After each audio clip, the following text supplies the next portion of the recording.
We're good. Okay. Recording in progress. Excellent. Welcome everyone to the Town of Essex Planning Commission. This is September 28th, 2023. We've changed the format again on me. So Oh yeah. I don't see any amendments to the agenda. Are there any that aren't on the copy that we have in front of us from the staff perspective? No. Okay. So moving forward, just to note, John Mangan and Josh Knox are remote, and Trevor, myself, and Georgia are present in the room. So at this point, we would open the floor for any sort of public comments that anyone might want to make to us on items that are not on the agenda, which tonight's agenda is the town plan discussion. But if there's anything else, if you're online and you'd like to, just raise your hand using the reaction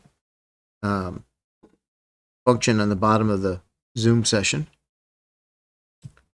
And I go to people because I don't see participants. There we go. Oh, do we have audio? I don't know. It's all from 6 o'clock. So can you all hear us? Yeah, we couldn't hear you, and then suddenly we could. So someone must have unmuted something. Can you hear me? Yes. Okay. So just to restate then, the first item on our agenda this evening would be public comment. I don't know if that was heard, but if anyone has anything they'd like to share with the commission for items that are not on the agenda, and tonight we only have town plan discussion, please raise your hand using the reaction function on the bottom of the Zoom screen. In the room, let me check. Okay, I think we're good. All right, then let's roll right into the town plan discussion. Catherine, I'm going to look to you to lead us through Okay. what you've got. And All right. So let me tell you what I'm thinking we'll do. Starting in the introduction, making our way through to chapter 4. I'll point out anything that is new, whether it's comments I've received, Trevor and anyone else. I guess, John, I know you sent comments, but I didn't have a chance to look at those yet. So if you want to pipe up with your comments, that would be great. So I will go ahead and pull up.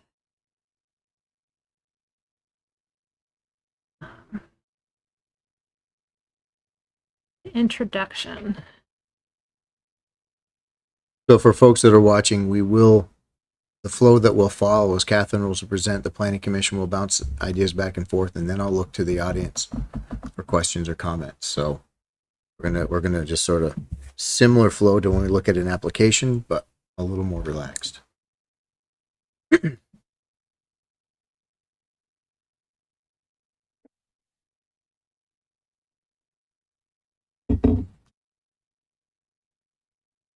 Okay. Make this a little bit bigger.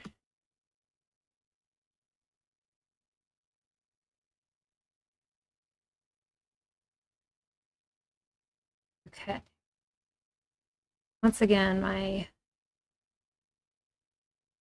computer doesn't show red, so I'm going to be looking. Paula, can you see okay from back there, or do you want to move Oh, up we to- can turn that on. Would you want to turn it on? I can't read it. Would that help from this table? Would this table work? Yeah, let's sit there. Yeah, you're talking anyway. Down here. Okay, so I think a notable change, although you all have actually seen this in a couple previous drafts, but including the Declaration of Inclusion that was adopted by the Select Board earlier this year. And with that in mind, just trying to weave in language that supports this where applicable and appropriate in the plan.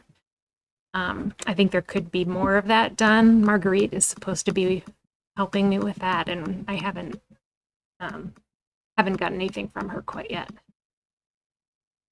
So I saw that the declaration of inclusion is in the plan twice. Yes. And that was, I'm glad you brought that up because my initial thought was that it should be here in the introduction, but then I thought, well, maybe it fits better in the community part, where it shows up again. That's in chapter 2. So I don't think we necessarily need it in both places. I think you're right. And the question is, where does it belong? Well, I mean, but maybe it is also yeah. nice to restate it as well. If people forget to read the introduction or something, then you will have it in chapter 2. Yeah, I think one of the things that I've noticed when I was first looking at the town plan, like when I first started working here, was that I didn't read the introduction. Because like sometimes the introduction just like, in my mind, like in a book, it's sort of optional. And it's not optional in this case. So anyway, that was just something I didn't address in these. And maybe it's just me that thinks that way. So maybe we don't have an introduction. Maybe it's called something else, or or like I said, maybe it's just me. Let it ride for the time being. Okay. Yeah. I mean, I think we hit some other redundancies too, so let's just roll through. Okay. All right. John and Josh, speak up if you have questions or comments as we're going through this. Also, Trevor and George. Sounds good. So, another thing that I've tried to weave throughout is indication of where we're trying to seek state designations, and actually got some language from the state of, put this in, and that's what see a little bit there in that. So I think the changes that I got from folks really were more editorial and through in this section versus content. If I remember correctly. So correct me if I'm wrong. And Trevor and John, if you have something that you want to type up and share, go for it. Well, Yeah, it looks like that some of the changes are the ones that I suggested. So I'd wondered whether you'd gotten that at time, but it looks like you did. Like the whereas just now was a suggestion from me. So Okay. it looks like you've got mine. Well, I think that was actually Josh who did that one. That's who's just. I am. Oh, Josh? Oh, I'm sorry. I thought that was John. Josh, yes, I got it. Okay, cool. But yours is all incorporated. Yeah. That's the other Josh. Yeah. But my only question I had, and it's just because it came up so much in the other chapters, is that, and of course I've only been here for 5 years, when you say you want the town center designation for the Essex town center area, should you just add a couple sentences that maybe more explicitly defines what that area includes? Yeah, so we do that in chapter 3, when we talk about the land use. But I think, especially if we're talking about the introduction, maybe that is a good. Maybe would it be enough just to point out and see chapter 3 or something like that? And Yes. Okay. I think if we make the introduction include everything that we're referencing, and I think it's just an issue that it's no longer an introduction. Maybe talking about whatever, but that's I don't think that's a bad call out, because what is the Essex Town Center? Right. And if people haven't read that master plan too, they're not going to have any idea. Yep. It's good.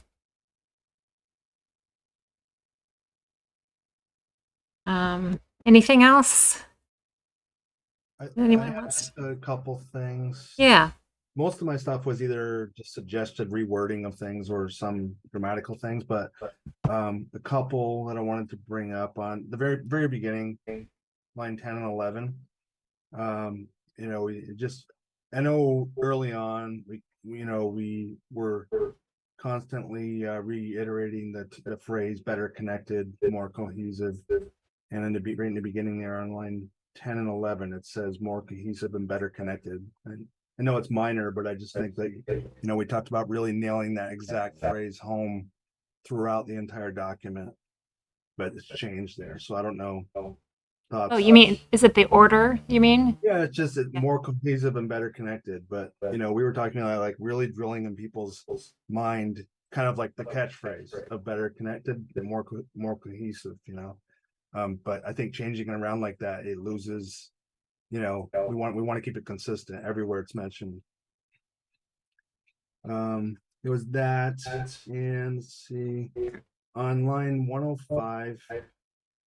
It mentions a reduction of outdated content, and I don't know if that was intentional. It seems like we would remove all outdated content rather than just reduce it. Yeah. Okay, I didn't know if that was if really there was some stuff still left in there, but No, I mean, there's probably some outdated in that we don't have anything that's updated. So like there's the economic development plan is pretty old, but that's what we have. So I Okay. think that should be removed. okay. And then the rest is just minor stuff that you can review offline. Okay. Great. Thank you. Yep.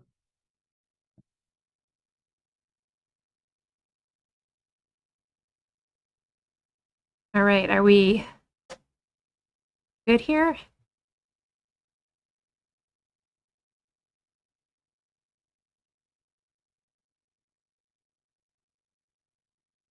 I'm good.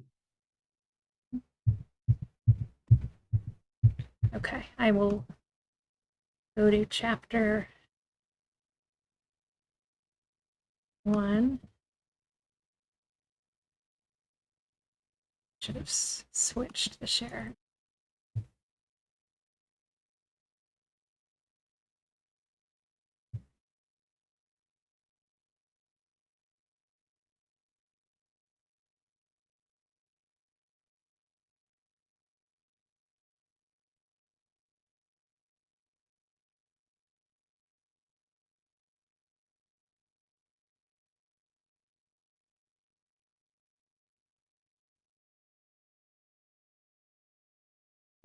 Okay, so I think the biggest change, so this is the action plan. Biggest change here is that the Economic Development Commission submitted their goals and actions. So that just came in today. So I haven't even really had a chance to look at it, except for putting it in the document. So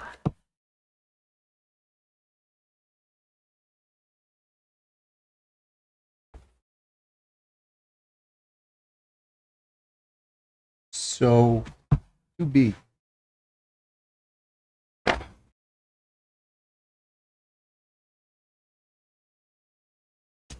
That seems to imply that Essex is a fully rural community. the first one, 2B, oh, B. not 2B if you want. But I'm just curious. I mean, it seems that that's implying Yeah. that and we're really, there's a lot of Essex that's not rural. Right. And I mean, I'm it feels like it's an all-inclusive statement, whereas we have portions of the community that are rural, portions that are not. So I would agree. What does it say? it says maintain Essex's rural character while increasing and diversifying economic development, emphasizing startups, agriculture, and home business and retail. So, Essex has a multiple presentation. It's not just rural. So I'm Yeah, I would agree with that completely. It almost seems like you could remove the beginning of that sentence, because it's on the focus is on economic development in this entire section. So it seems like it starts out with increase and diversify economic development and so on and so forth. That would make more sense. and possibly adding another one that says maintain those areas of Essex that are still rural Yeah. in presentation. Yeah, but again, it's this section 2 is just on economic development. Okay. Correct. Yep. Well, and it looks like what they're trying to say here is they want to diversify more of the economy. So, emphasizing certain things. So startups, agriculture, home businesses, and retail, which at least those first three can be more in a rural setting. Right. Where, So- so I don't, Right. So the focus here is doing those things in the rural area while Yeah. maintaining the rural character Yeah. is Right. what that's trying to encapsulate. that's how I'm interpreting it, but I don't know if that's, Yeah. Considering that it's True. coming from Essex, from the Economic Development Commission, that makes sense. And having served on that committee for a number of years, we won't talk about how many. That was not anything that we ever really addressed. So it's kind of a missing piece to have economic development thinking about that piece in a rural area and making sure that But it can be without changing the rural character.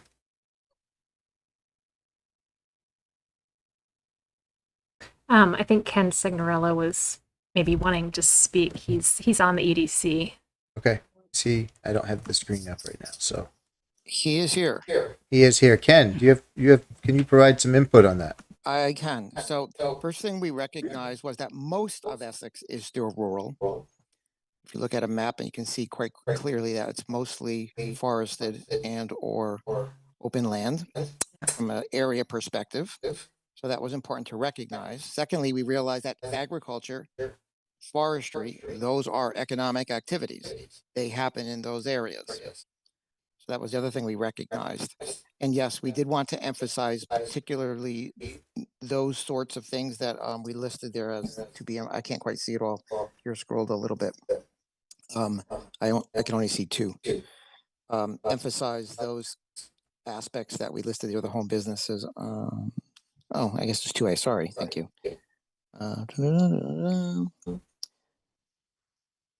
Yeah, we talked about home businesses. Yeah, that was what we thought should be emphasized going forward, considering that that is the bulk of the area of Essex. What would the thoughts be about changing the word character to areas? Thinking. So I think if you're standing in the middle of the Essex experience or something like that, it doesn't feel very rural. Right. That's not the area. You're right. That's not the area that this is referring to, for sure. So, if we can find a way to really focus that on the rural areas, maintain the character of the rural areas, might be Good. Change it. okay.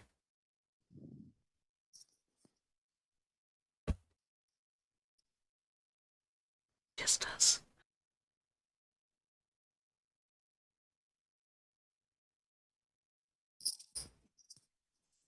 I'm not going to jump in unless you guys ask, so I don't want to interrupt your flow. We're not at this point, Ken. Especially if we're in something that you've worked on, please say something because we're not necessarily watching the hands and stuff. This is hot off the press. It happened this morning. Okay. Any other things? No, I think I've answered your issues. Is there anything that you'd like to call out for us to view since you're Going back a little bit, you listed the neighboring towns and you kind of left one out. You forgot about Milton. Yeah, we only have like a teeny corner of Milton. It still is adjacent at one point. You're absolutely right.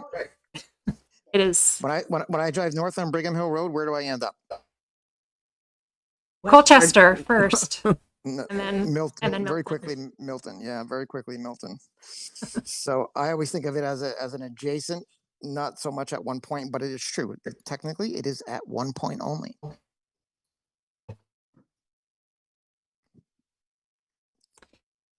Yeah. if we I border- lost the relevance of that part. So of is the this from discussion. chapter or the introduction, Mostly this. like when we talk about how we're compatible, our zoning is compatible with neighboring towns. I mean, if you did Milton, wouldn't you also have to do, what's that other town over there in the corner? Is that Underhill? Is there one corner where, like, I don't, Underhill does not, You have does to not go abut. through Jericho to get to part of Essex. That's true. That's Sawmill Road. That's right. But that's Jericho. That's Jericho, yeah. And that is listed. So Along I with can West double Florissant. check and make sure, but I know when we send out our notices to abutting towns, we do send it to Milton. And let's add So- them in. Yep. It abuts at one point, no doubt about it. Yep. That was all I noticed up to this point.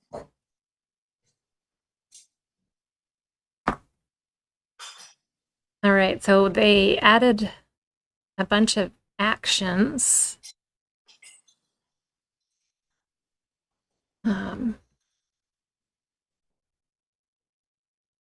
So they're actually pretty much all new.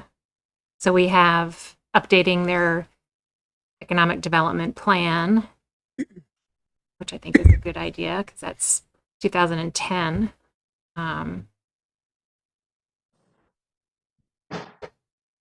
So follow the action items for the new town center. Oops.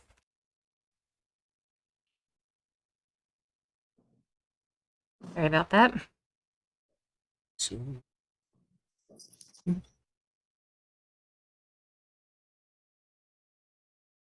Create a marketing brand for the town,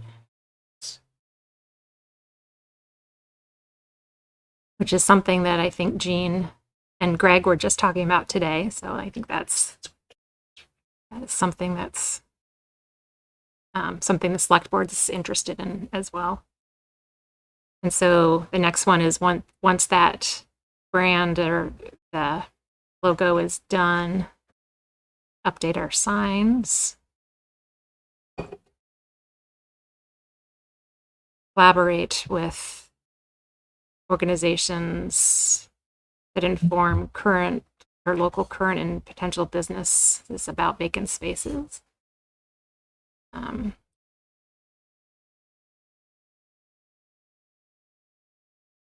I think about incubators,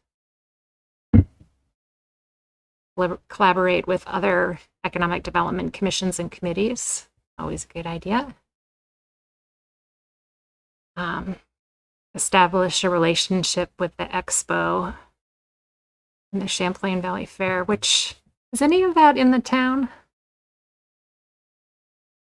Is anyone what? Is in any part of the expo in the town? well, the back entrance is, I know, exit out 2A that's in Yeah. the town section. So I'm not sure if there's a portion of the property or not, other than the entrance and exit. Mhm. That far gate, I don't remember what gate number it is. Right. So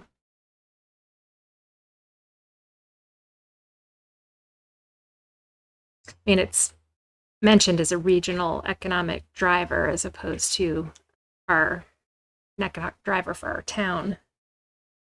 You know, so Is the EDC still a joint commission, or is that a?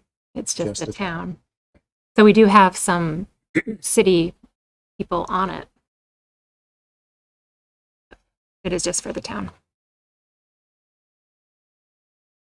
It's an EDC function, so I don't see an issue with that from a planning Mhm. perspective.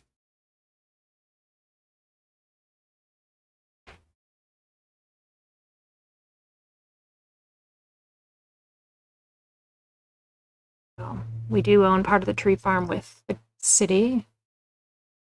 Work on that.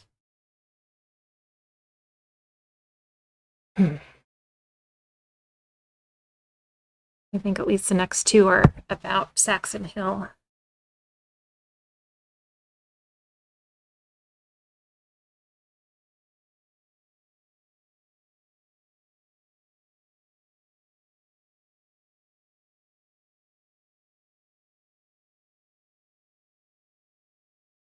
So that one will be interesting because that's going to be almost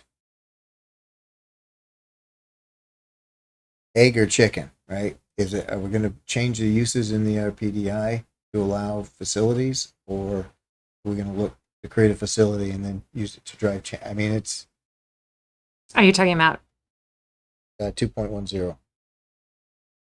No, not 2.10, 2.11.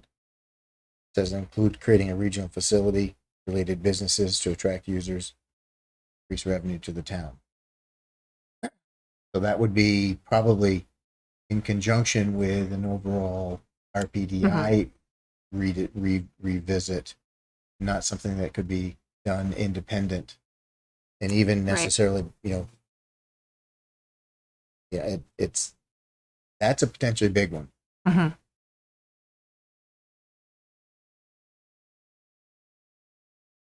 Yeah, I would venture to say that maybe we're not quite there to say that as an action. Is that what you're I think developing a plan with a roadmap and stuff is fine.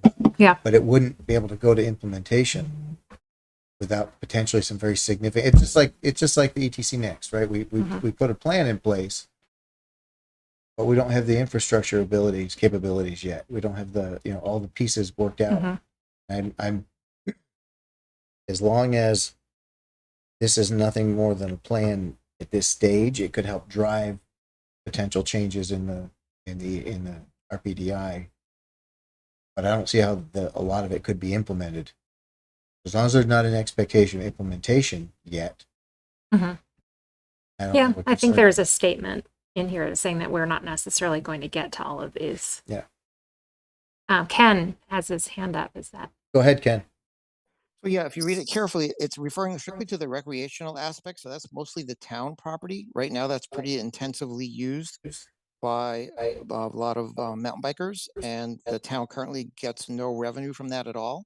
Right. So this was looking primarily at that. You'll notice Parks and Recreation is listed there as the lead responsibility. That was the thought. There's just a lot going on there, potentially other properties as well. But really, we're focusing on the recreational side there. It says it right there. Develop a plan for Saxon Hill recreation trails. Yeah, I was going off from the next sentence, and I do remember you mentioning this during the workshop that we had as a potential idea for revenue. I think there's merit in it. It's just This is an 8-year plan, right? Sure. Got 8 years to do it. Okay. Thoughts, questions? Josh or John? Let's keep rolling. Good.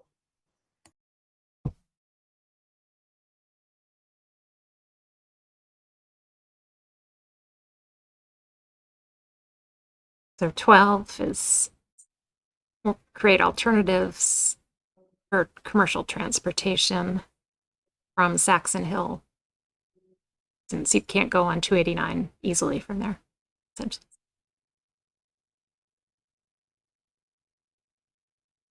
What did you say, Kev?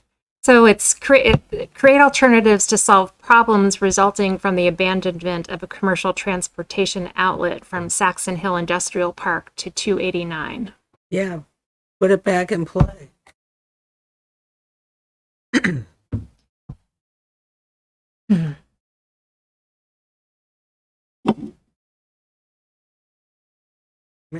That's the verb might not be create, might be develop.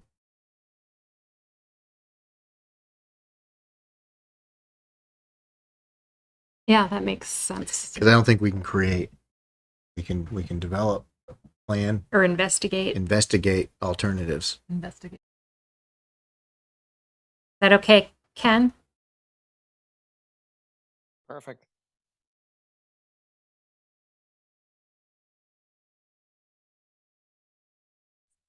I'd like to develop better, however.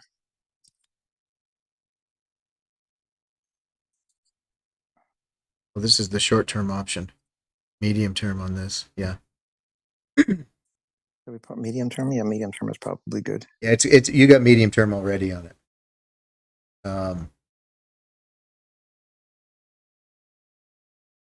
what we're missing are that potentially, unless Public Works is part of community development, we're missing Public Works, I think, in this. I think adding them makes sense. Yeah, I agree.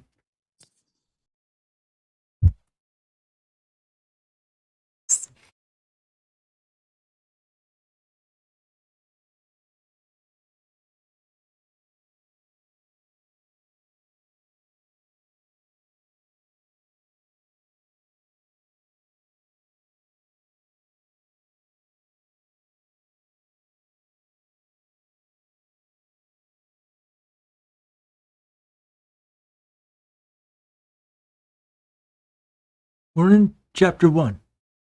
Yes. I'm Oh, wait. also not able to see the most recent updates on this. They- one, yeah, so I'm they're not looking- there. Yeah, I just got this today. yeah. Oh, most- okay. So we're just have to. Yeah, the most Yeah. recent stuff is what Yeah. Catherine has shown us now. She's, Yeah, this is just of the 24th. So Oh, I think 'cause I she see. did it. Yeah. she's Thanks. combined information, so forth. Okay.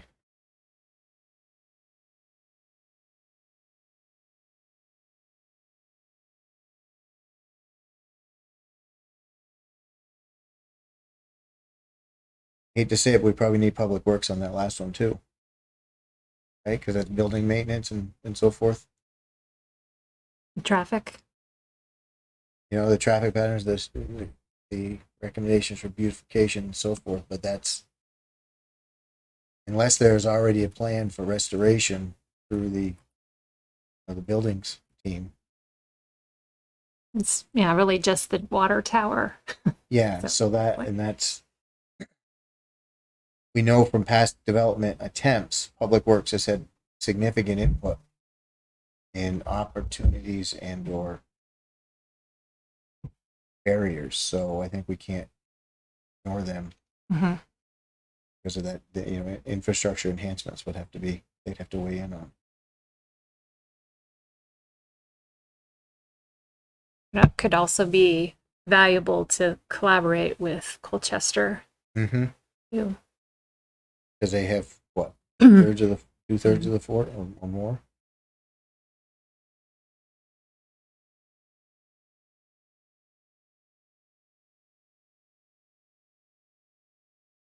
I don't know, where does that fit in here? Maybe as a bullet, not as a responsibility, but collaborate with town of Colchester for cohesive and approach, so that it becomes better connected more.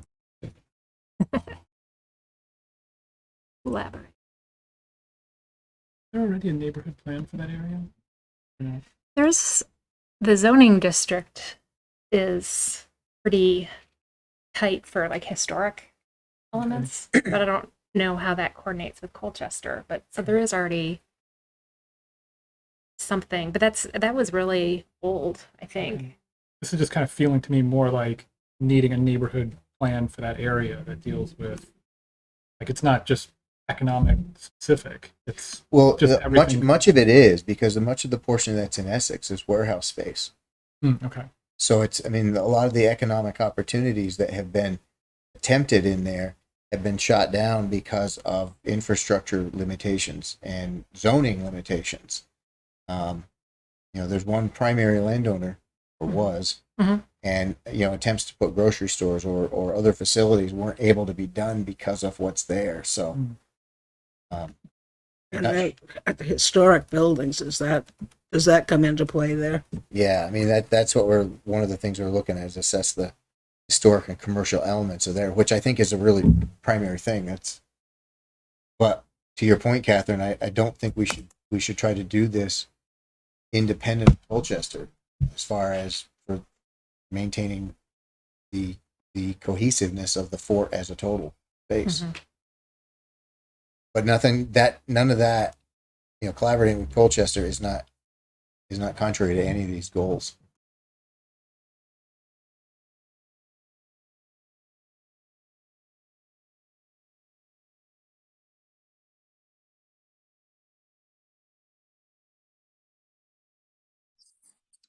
I have a suggestion for you to make that easier. Yeah. At the very beginning where it says create a development plan, say, create a development plan in coordination with Colchester.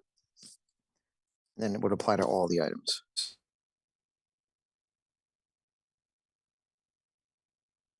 I think that's fine. That gives them, either way, it just calls out that they're part of this.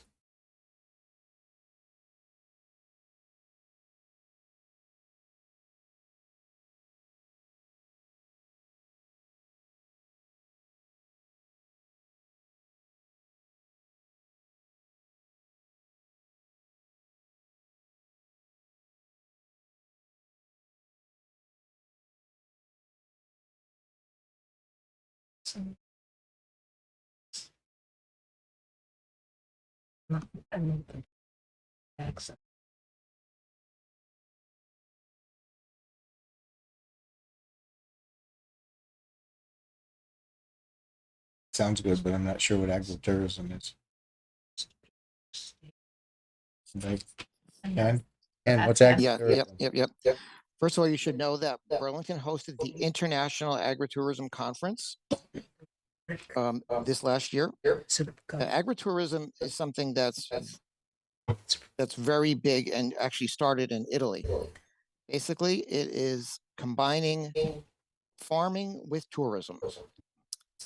Farms generally start hosting or host families and people to visit and stay there, and they're involved in the agricultural operation to some extent, at the very least eating.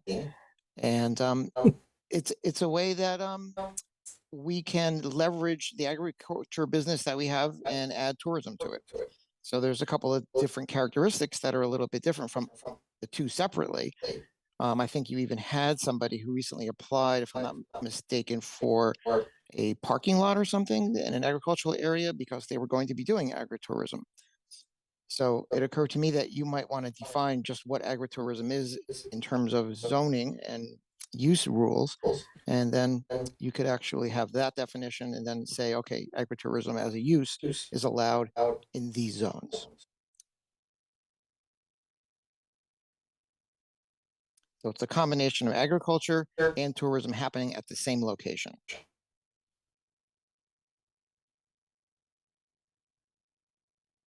Okay. Thank you. I hadn't heard that term before. It's a huge tourism driver in Italy. It's getting. Well, they call it agriturismo, I think. Okay.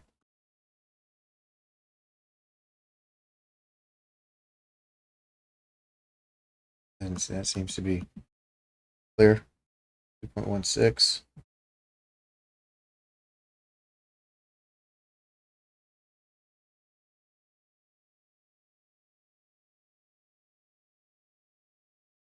Seems to be clear.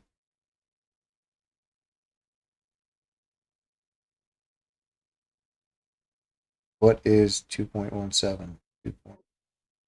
Explore Essex. That's not.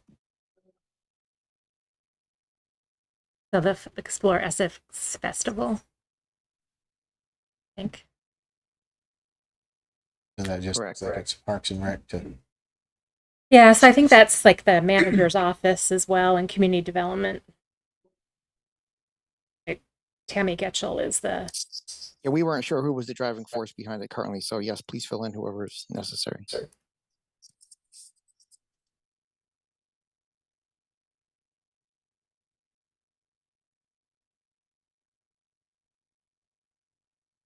I'm curious why we're being specific about that one event. It seems like they want to do that with any events they have. Is there a reason? Yeah, we focused on that because we were hearing that staff was dedicated rather intensively to this operation this year, particularly it's growing. And it's how should I say, promoted as an economic engine and driver, bringing a lot of people to the area. So we just want to make sure that the effort that we're spending is worth what we're getting.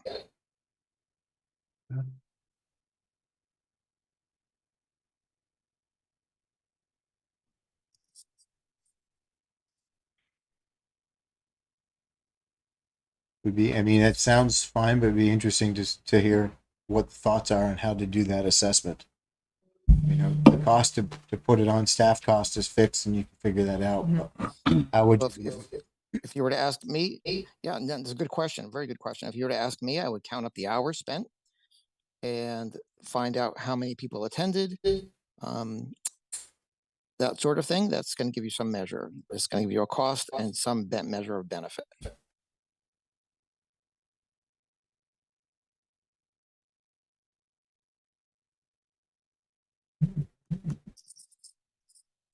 And you'd have to identify what those benefits are so that you recognize them.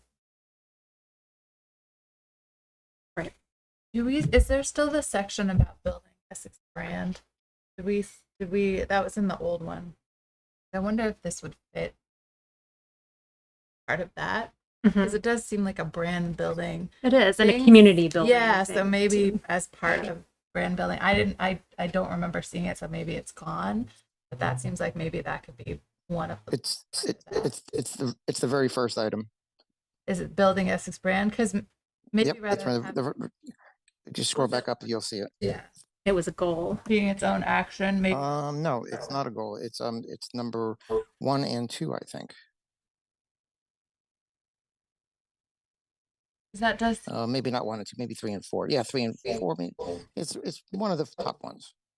Maybe There it is. Number 3, and then number 4. Yeah. With the logo.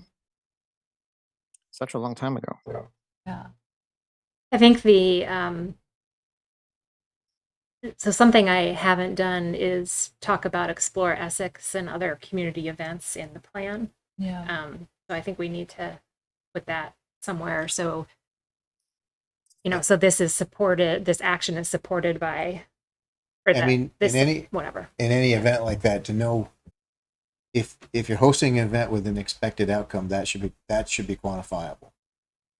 And if the idea is to have 1,000 people show up, so you're promoting Essex, then you've got a measurement that you can,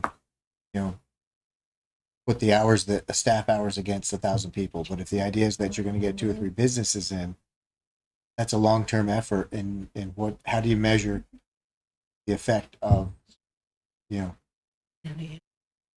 that session with Explore Essex versus, so what's the goal or the target of the Explore Essex or any event? Right. And that's to the point of assessing the cost and benefit. I guess right now, to Ken's point, the only counter for the staff hours or the justification with the staff hour would be the attendance. But is that the goal of the About Essex is for attendance, or is it to have something resulting from people coming there? It's multifaceted, really. So Okay. yeah, so it is not just about attendance. It's about supporting local businesses, local organizations, like Aunt Dot's or Historical Society. It's about building Essex identity and brand. Essex's brand. Yeah. Huh, that's familiar. Georgia pointed out. Well, I can see how it would also be a community event. It would be, maybe it's not really the same as like the Junction throwing the 4th of July, but similar in a similar vein, sort of to build. So it Every does seem like that would be a fall hard thing to quantify in a.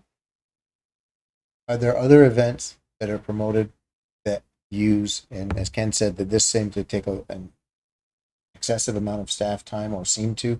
Are there other events that are put on by the town that also take staff time that are along this vein? There have been a couple of things. I think for a couple years we did something with Juneteenth, but that is not so much the town anymore. That's more private. It's doing that. So it makes sense. The recreation department does a lot of events, but that's I think a little different.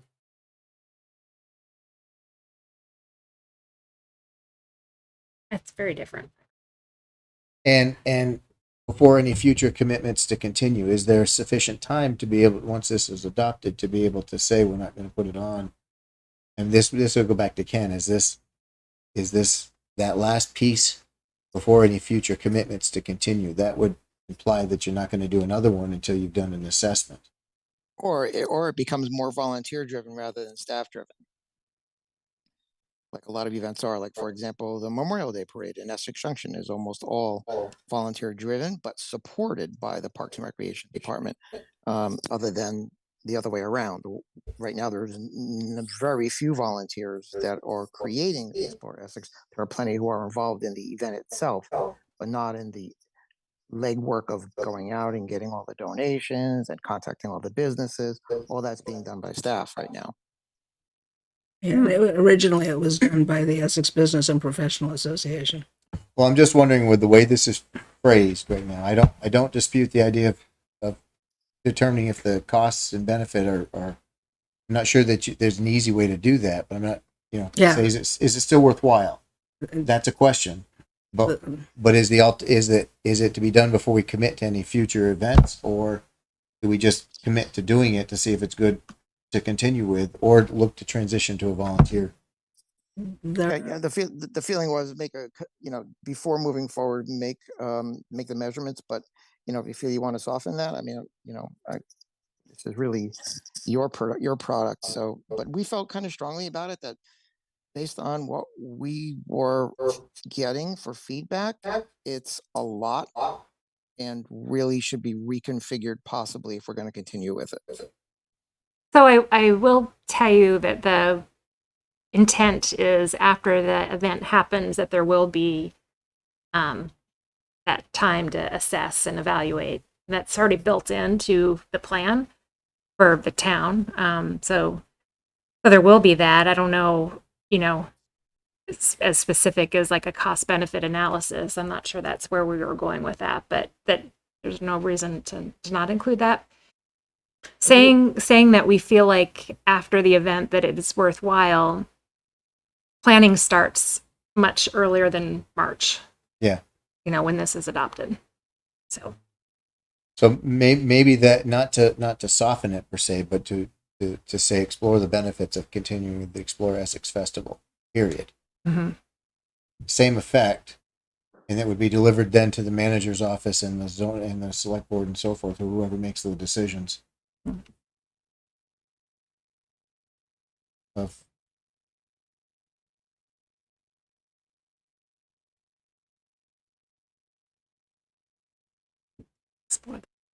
benefits of cost and I would say the cost should be in there as well. I mean, that's Okay. a factor to have in. And I don't want to lose what the EDC said. They want to determine whether or not there's still value added. Is this still delivering value to the community? Sufficient value to cover the cost. Yeah. Are we still talking about the farm? No, this is the Explore Essex Festival. The what? Explore Essex Festival. Oh, okay. I rest my case. Is it at Founders this year? Or It's at the park there, park. Foster Road Park. Foster? Well, that's part of it. It's actually a week-long event. So there's Passport Week, and then there's Community Day. And the Passport Week is that way to support local businesses and nonprofits, and so that you can go to the Historical Society or the Museum at the Fort, In the document. Aunt Dot's, also several local businesses, and get a stamp in your passport book. How about instead of explore, we change it to assess? Okay. I mean, that's to me that's more active, and to not to lose Ken's point about that the EDC felt strongly about it. Let's actually do an assessment of the cost and benefit. I mean, that seems to be more definitive action. And it's not the planning commission, so. That read okay to you, Ken? I like that. Yeah. No, that's the idea. Yep, exactly. Okay.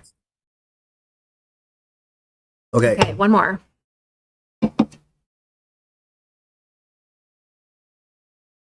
Looks good as written. Okay. Wasn't there a 19? I could have sworn we had a 19. I guess we bagged it. No, so you know what? I didn't put one in because it was in somewhere else. Oh, okay. And so, and I don't have your email in front of me, but it might have been about the DRB maybe, or No, definitely not that. Shoot. I'm gonna quickly bring up the document and look. it was What did you early do? on, I think. Okay, I'll have it in a second. Oh, sheets, not that. It's off in the 2.4. EDC town plan. Here we go. Okay. Early on, you said, huh? Economic development, EDC next. Secure the town center designation, right? You had that. Create the marketing brand. We got that. Signs, collaborate, yeah. Assess opportunity for incubator. Had that. Learn about and consider opportunity for collaborate with Milton. You had that. Establish relationship with CVX, but you had that. Develop a plan for the tree farm. That was there. Develop a plan for industrial growth. Yep, that was there. That was there. Create alternative to solve problems. Yep, that was there. Fort is there. Define a new Maybe agriculture. my That was numbering is there. off. Yeah, we'll know in a second. I do have 19 though. Review tax incentive, right? You have that. Review the current tax incentive programs, Yeah. right? You have that. Yep. Assess the report and potential economic impact of the community resilience. By the way, if anybody doesn't know, that's the 30-50 law that just got passed. Conserve 30% by 2030 and 50% by 2050. This must be it. No, that's there. Learn about advanced manufacturing technology. What did we miss? I have 19. Well, let's move on anyways. You can poke at this, so you can touch base with Catherine. Yeah, we can Tomorrow. talk tomorrow, Kent, if that's okay. And we can Yeah, find absolutely. the missing number. Absolutely. I just wanted to be here to make sure I can answer any questions, considering how hot off the press this was. Well, you've been put to the task so far, so this is good. I'm glad you're here. Yes, thank you. You guys asked for it, and I delivered it. Okay. What else we got? Now we're in chapter 3 now, Catherine. Well, yeah, I don't think there was anything new in transportation for the rest, if I'm correct. So, yeah, unless anyone else has any comments and any other actions, goals, or policies. Okay. So, chapter 2. Actually, I have one question. Sorry. Chapter 1. Yeah. I'm just curious. The actions I'm seeing look great, by the way. But I'm curious. Is there like a priority list of them? How are we identifying that? I haven't done one of these before this way, so I'm just not sure what the expectation is. And and I'm thinking to myself, there's a lot there. So I'm also wondering, what's feasible, right, in terms of everything, human resources, approved budgets or likelihood of an approved budget, and so on and so forth. Or is it just a big wish list? Yes to all of the above. That you may not ever get to, or you might do a few things from there, but there's no guarantee, anything's going to happen for that matter. Catherine, you mentioned earlier on there's commentary in here that Right. not everything will be addressed. It is the big wish list. It is what we think about, and in some of these it's called out that it's that the various groups that'll be focusing on it. So it might not be planning commission on some. It's going to be public works or Parks and Rec or whatever. But Yeah, and there's also time frames on them. So the short-term ones would be the ones that we'd be more likely to get to, I would say, for the most part. Some of them, though, if maybe it's medium term, it just takes a long time to do it. So Yeah, and there's no definition of those timeframes, though, right? I mean, I looked and didn't see one anyway. So what short term really mean? yeah, I feel like there was, but if there's not, that would be good to add. I mean, I think it's really, this is an 8-year plan, so I would say we're talking about we want these things to be accomplished within that time frame, and some of them are ongoing though, so that's just going to always be something we do. But short term, would be like 1 to 2 years, and then, or maybe 1 to 3, and then. so like when we start looking at amendments and stuff again, we want to make sure we go back through and look at all those things short term first, Right. and then stepping the next ones down.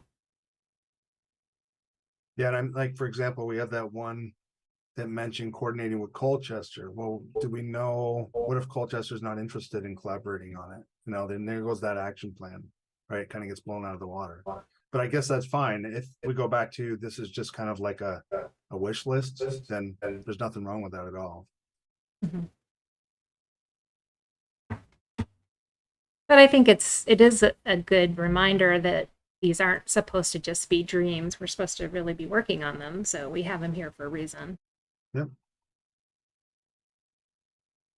In our case, these wish items, these to-do items are what'll help drive us to do the zoning and subdivision updates in the next round of regulations. This is sort of our roadmap to try to get those in play. Yep. And it should be the roadmap for the other boards and committees that have, provided their feedback. Yep. Did the committees that provided feedback provide a priority list? That If I may. Yeah, Ken, go ahead, please. So things that we didn't recognize right away, like for example, the very first thing we saw when we were looking at the old plan was develop a brand for Essex. So that never even happened. So we put it in this plan again. So yes, it's an 8-year time frame. We realize that anything that says long term would be in that range, 7 or 8 years out. Anything that says medium would be about 4 years, and short term would be you would start on it after the town plan was approved. So in terms of priority, it's not which would you do first per se, but it's more you do the ones that need to be done faster first. Okay, so I guess there is a priority list per se based on the time frame. Yes, That's coming from the EDC, right? that's the way we interpreted the situation and recognized right away, and especially from the conservation and trails. Also, we noticed that a good third of the items that were in the town plan from before never got done. So it's not like they have to get done. But I think part of that has to do with the short span of time between town plans. Used to be 5 years. That's what I mean. Yeah, now it's 8 at least. My first time to this rodeo, so I don't know what to say.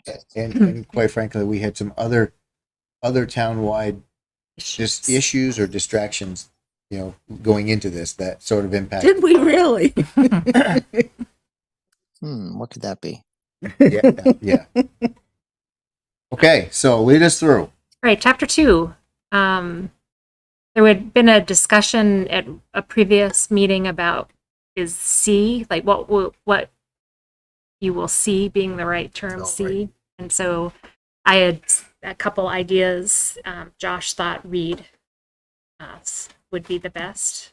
So that was a suggestion.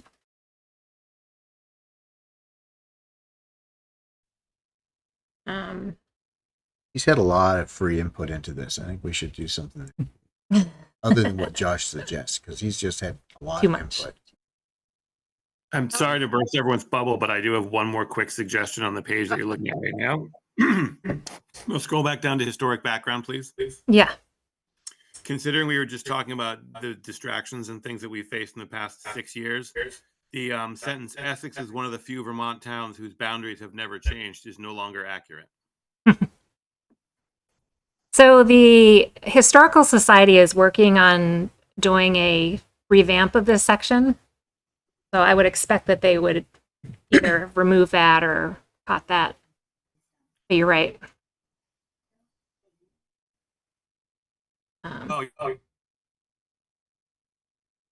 whole section. That whole section, except for, they didn't feel comfortable with that first part with the, the pre, 12,000 years ago, was. yeah.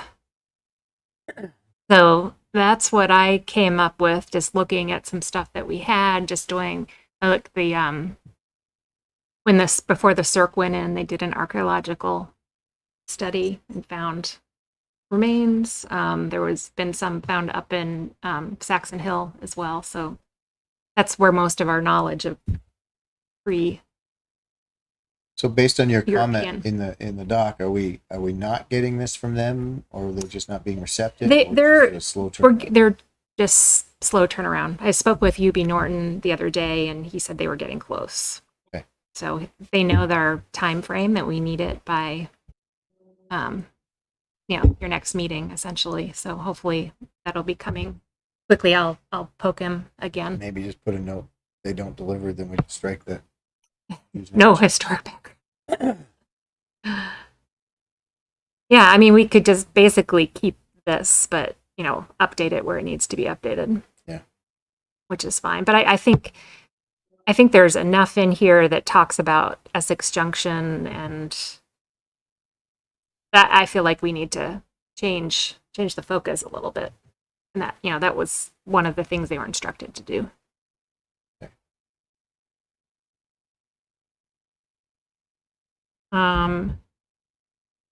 All the demographic stuff, I don't believe there's anything new there.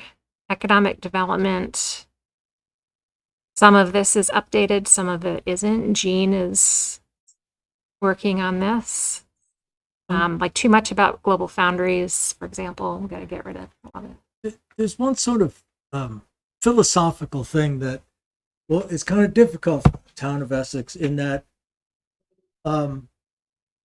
we want to promote mass transit.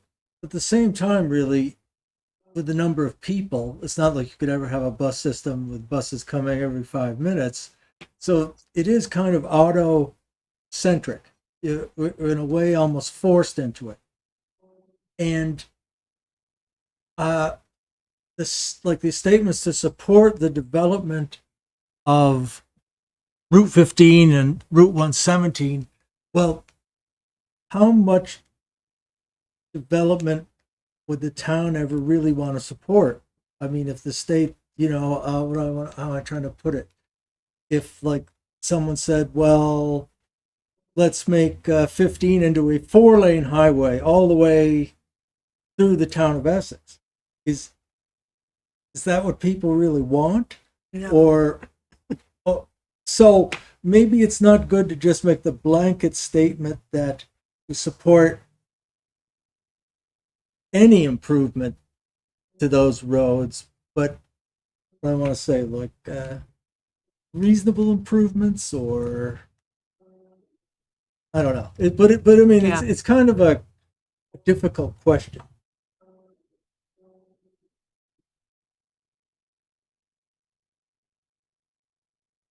You're talking specifically this section. Yeah, is it in the economic development? Section, this Section. upgrades to major, Yeah. so 2 So- S.3. So Oh, too back at the wishy-washy. beginning. say, okay, so some intersections are going to be signalized. 1183, yeah. So traffic continues to grow, and then 10 years ago, I guess the plan is only 8 years, but 10 years from now, it's worse. We support like widening intersections and really widening roads then, and which is very disruptive. Or the other direction is it traffic calming that's been brought up? Do we put in things to reduce traffic? Oh yeah. I mean, I'm not in favor of restricting, but what is, I guess to your point, is what is upgrade? Yeah, that's what I'm trying to say. That What are upgrades? or that somehow or other that at some point the town would want to, if radical upgrades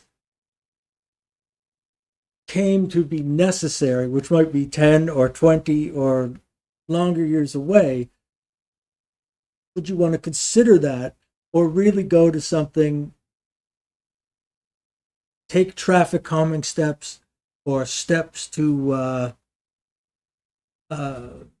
provide, I don't know, on-demand mass transit, things like that, as opposed to just going with the whole, expand the highways. So here's a question. I mean, is this, Catherine, this 2.3, is that really referring to the state?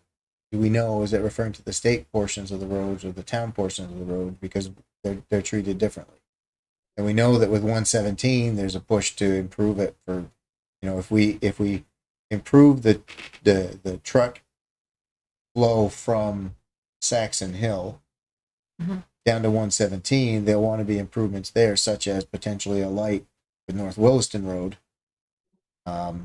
And looking at ways to potentially straighten the road out in various areas, and one area down where you get to Barber Farm where the road's washing away. Mhm. I mean, that to me, those would be support VTrans upgrades to major arteries would be whatever VTrans does. Yeah, well, this is a holdover from the last town plan, so I don't really know. Yeah. Well, I mean, maybe it's Sure. just a little too philosophical. Yeah. Yeah, I tried to touch on some of that in the transportation part of the plan, and I think that I feel like this is kind of jumping immediately to the solution without first kind of thinking through the problem a little bit more. And I think Exactly. there's,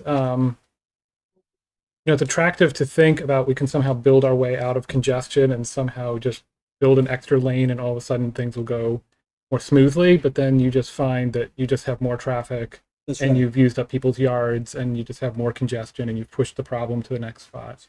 So I think what I was trying to get at in the transportation part of the plan is we really need a transportation plan where these topics can really be professionally thought about and feasible alternatives can be provided to decision makers to decide, okay, well, one approach is we can make the roads wider. It'll have these pros and cons and these costs.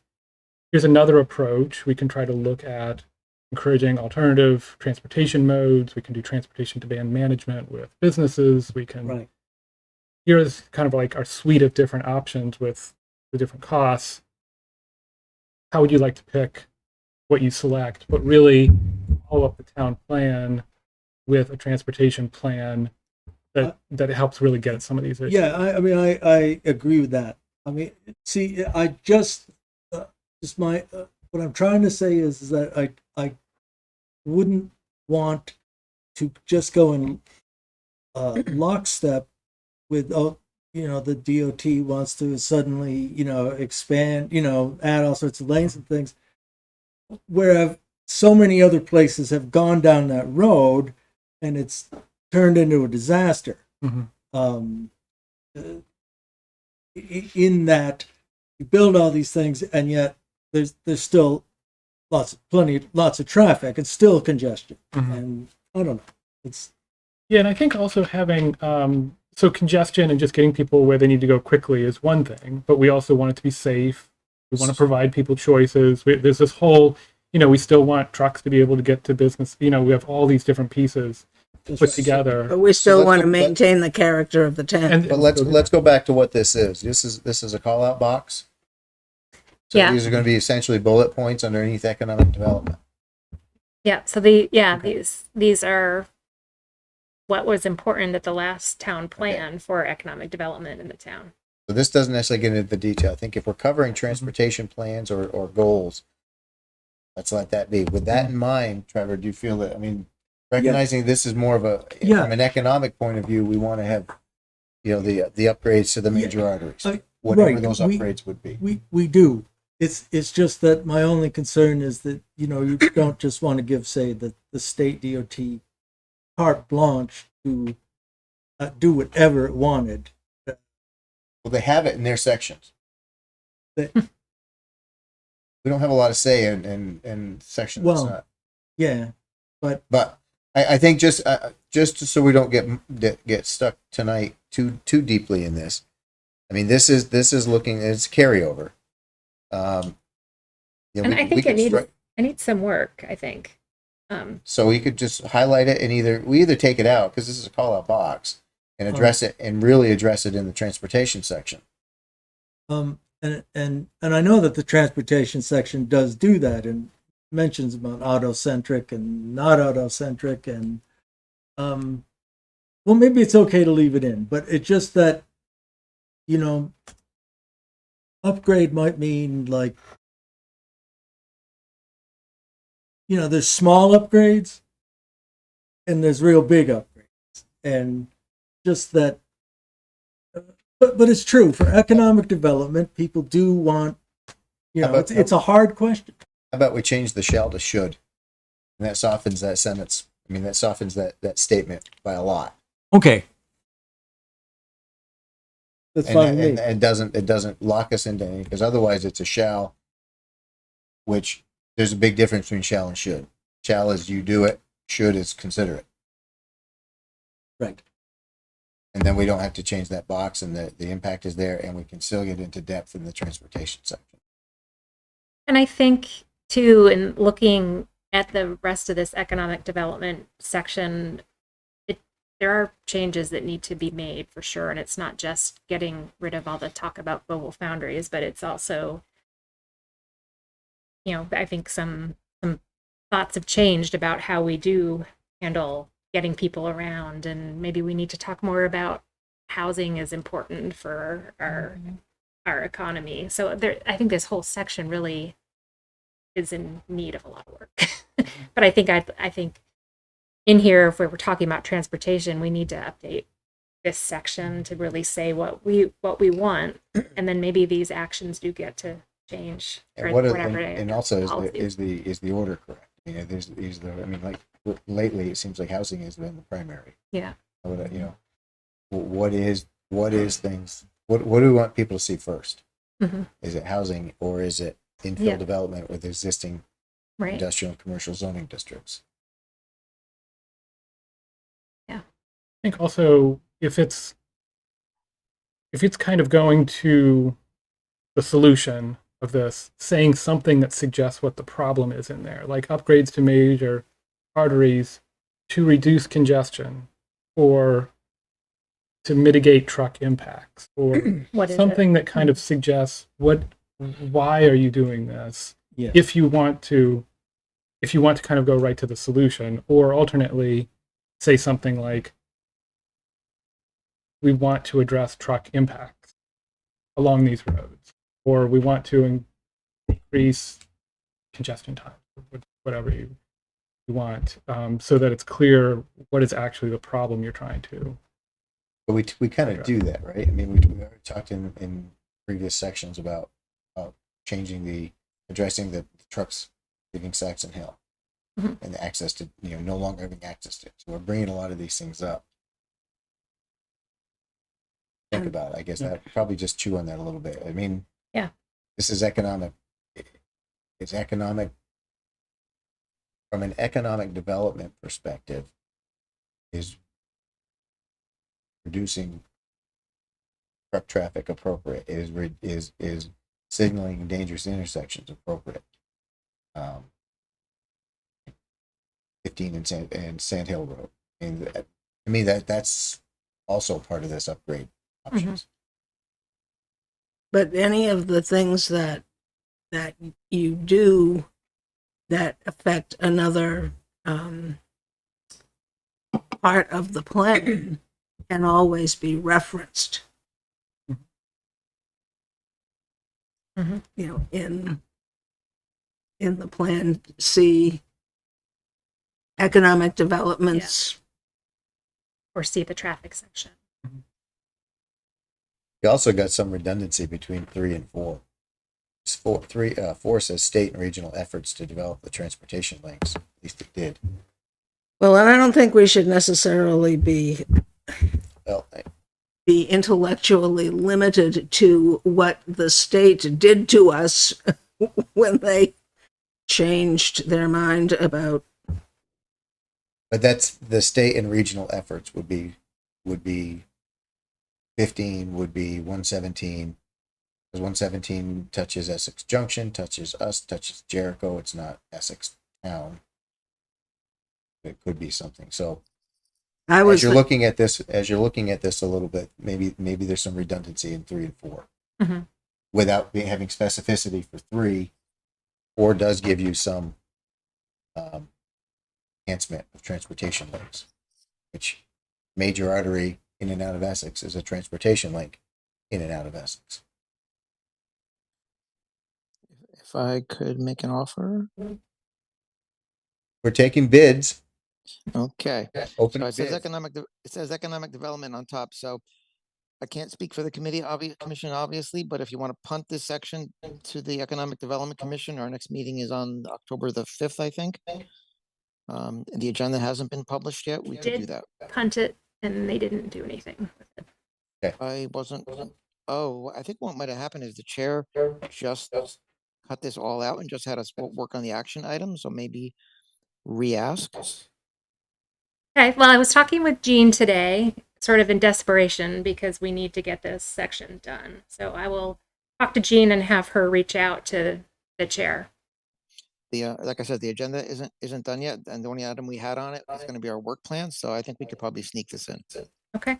And either way, it's, this is still visionary. So at a visionary level, the details aren't necessarily required yet. And I'm hearing your thoughts about it, so that'll help. Actually, we won't be hitting it blind. Great, thank you. Okay. That is good. Continue. What time have we got? We've got 7:18. So let's see if we can get through our sections by 8. And also, if any commissioners have thoughts that you want to chew on, feel free to send them to Catherine, outside of the meeting. But let's see if we can get through. It's hard sometimes when we start drilling in on words, basically. Really hard to stop talking. A lot to say about everything. Okay, so I know, Kent, you have a lot to say about transportation. Maybe the main highlight. Yeah, what do you need help with?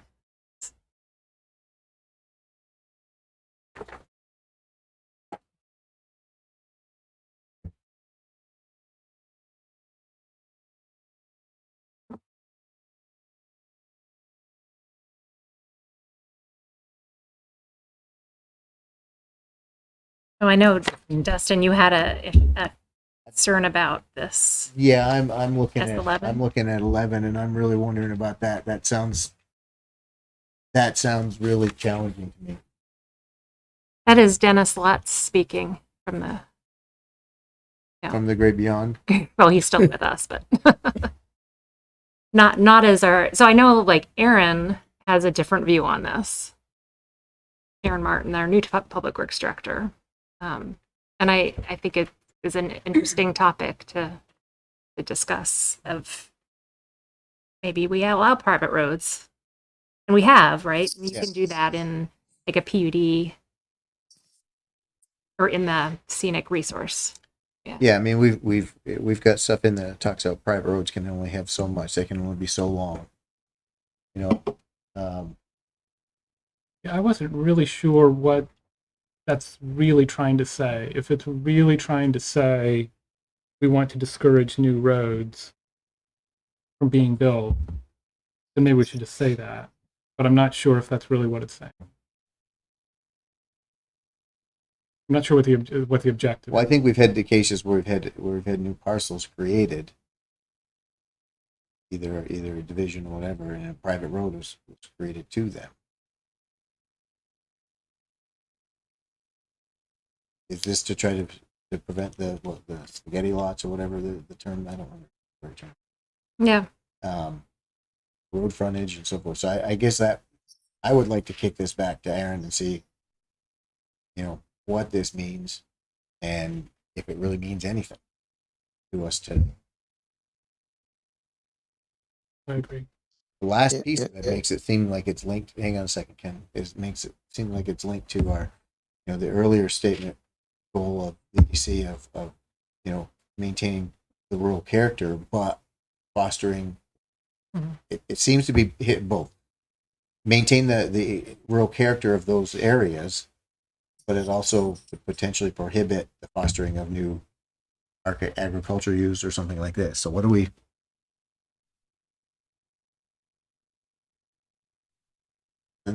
I'll see what Aaron has to say. And you had something you want to add to it?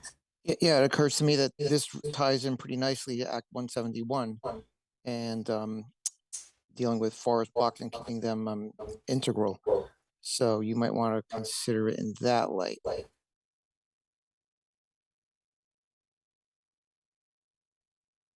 Over. Okay, that sounds good. A lot to think about. Okay. All right. you want me to go through like some of the comments I had? Yeah, I mean, For this I part? think we want to try to resolve what we Okay. can here tonight.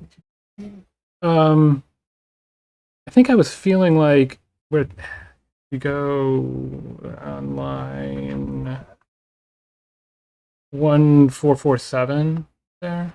Go back up. Where it talks about Essex being a hub of transportation. My guess is that's kind of a holdover from Essex Junction. I feel like the town of Essex is really on the periphery of the urban area. It's kind of the edge of the urban and rural. So I feel like we're not really a hub of it. So I think I would maybe change We could just get rid of that Proximity to sentence. the hub. or to even kind of highlight that we're really on the edge of the kind of the suburban edge. And we could, So this is the first line that says it historically. So it talks about historically. and I was thinking that meant more Essex Junction. So then you've got the next thing. Well, even Essex Junction, because historically it was Colonel Page and Old Stage that was the hub. Okay. So I mean, That was the old hub. Yeah. right. I mean, so I mean, Right. and obviously Essex Junction Mhm. was. When did Essex Junction come into existence originally? I don't remember the date.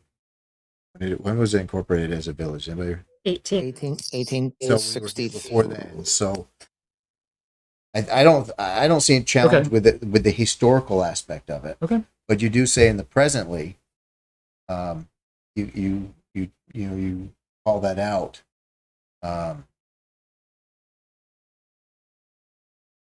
And maybe we don't have the rail system anymore. Really within the town. That wasn't called out in the historical review in the first place. So Yeah. But we have reasonably close proximity, which a number of other towns in the area do not have. Right. The part of this, like, we crossed out rail lines that you could say access to rail lines in Interstate 89. Because they're really close to Amtrak. You go down just a little. You can go down a little bit lower. I'm sorry. Are we done with that? We can go. on to the Let's next. go. Okay. Does it show my comment that goes with that gray box? Because then I don't have to try to read it. If yes, I think that seemed to me kind of like thank you, that's much easier for me. It's pretty simple. That really it's kind of talking about two different aspects here, and maybe we could somehow combine those together a little bit better and give a sense of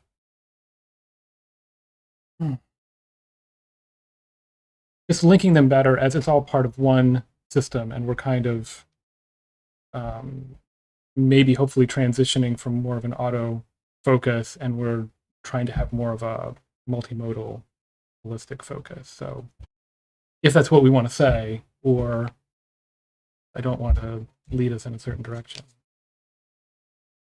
But anyways, that's what that kind I might be in a minority, but I would not want to say we're shifting to. I would say we're including. Okay. Or do we want to shift, or are we kind of happy with where we're at?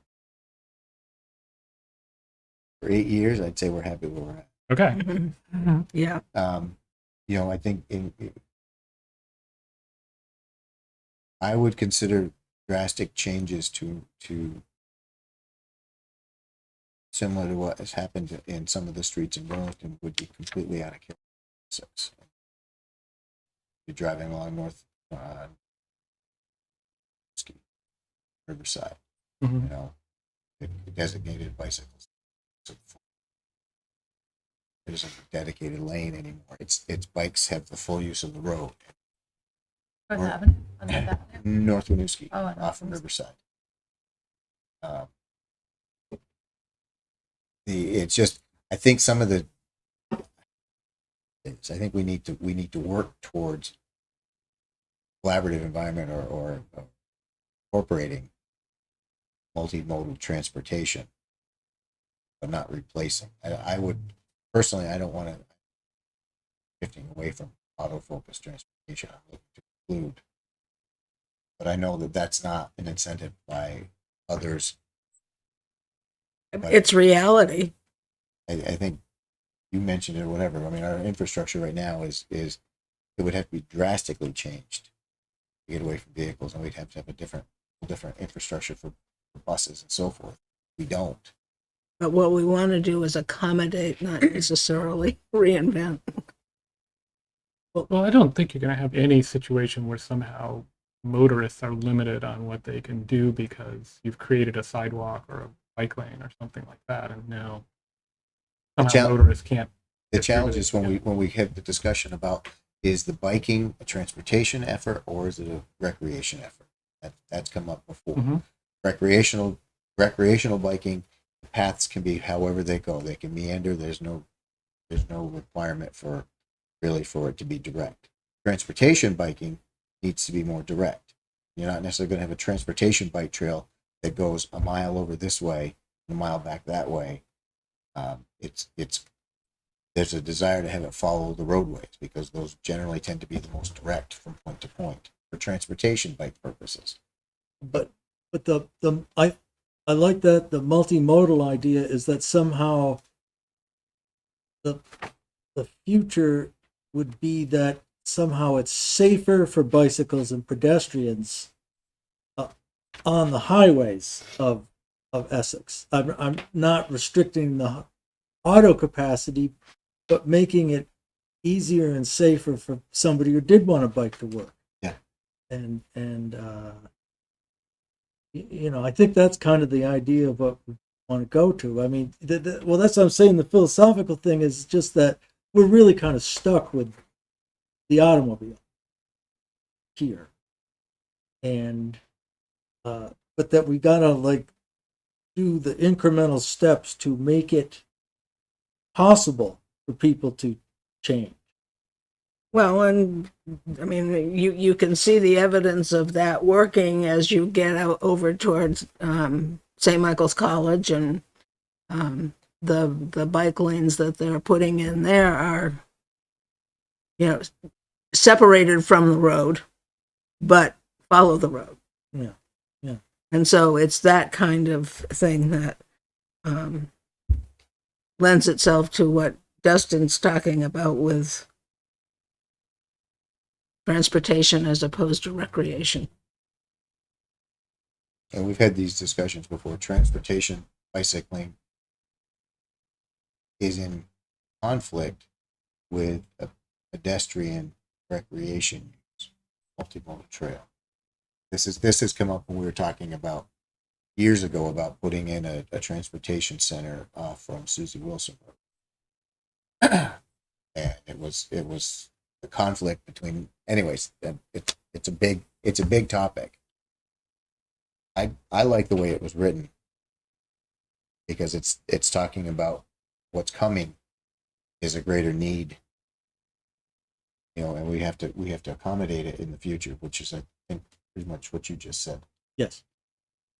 Yeah, and I think also using this part of the plan to kind of set the stage for kind of the direction we'd like to go, but then really have a more detailed planning effort later with a transportation plan with a specific bicycling and pedestrian component to it, to where we can really spend the time to think through the details and the implications and, what do we know about the safety characteristics? What do we know about how many people would really use transit?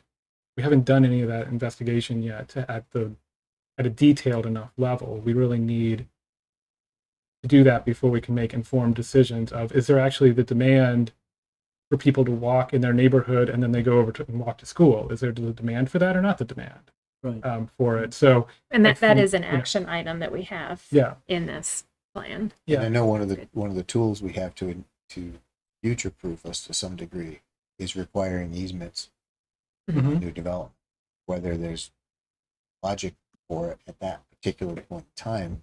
We get the easement so we can potentially put a trail in the future. Yeah, Anyways. yeah, and I think that makes sense. And trying to also use a bigger planning effort to connect some of the other dots. Like, if we really want transit to work, unless the bus is going right past your house and going right to your destination, you need to walk to the bus stop, or you need to bike to the bus stop, or you need to drive a car to the bus stop. You need to get on the bus, go to where you're going, then again walk or bike or somehow get to your destination. So you need to think about the infrastructure that's going to actually support the transit use, and that might actually be one of our biggest reasons for developing bike and pedestrian infrastructure, is so that transit can work.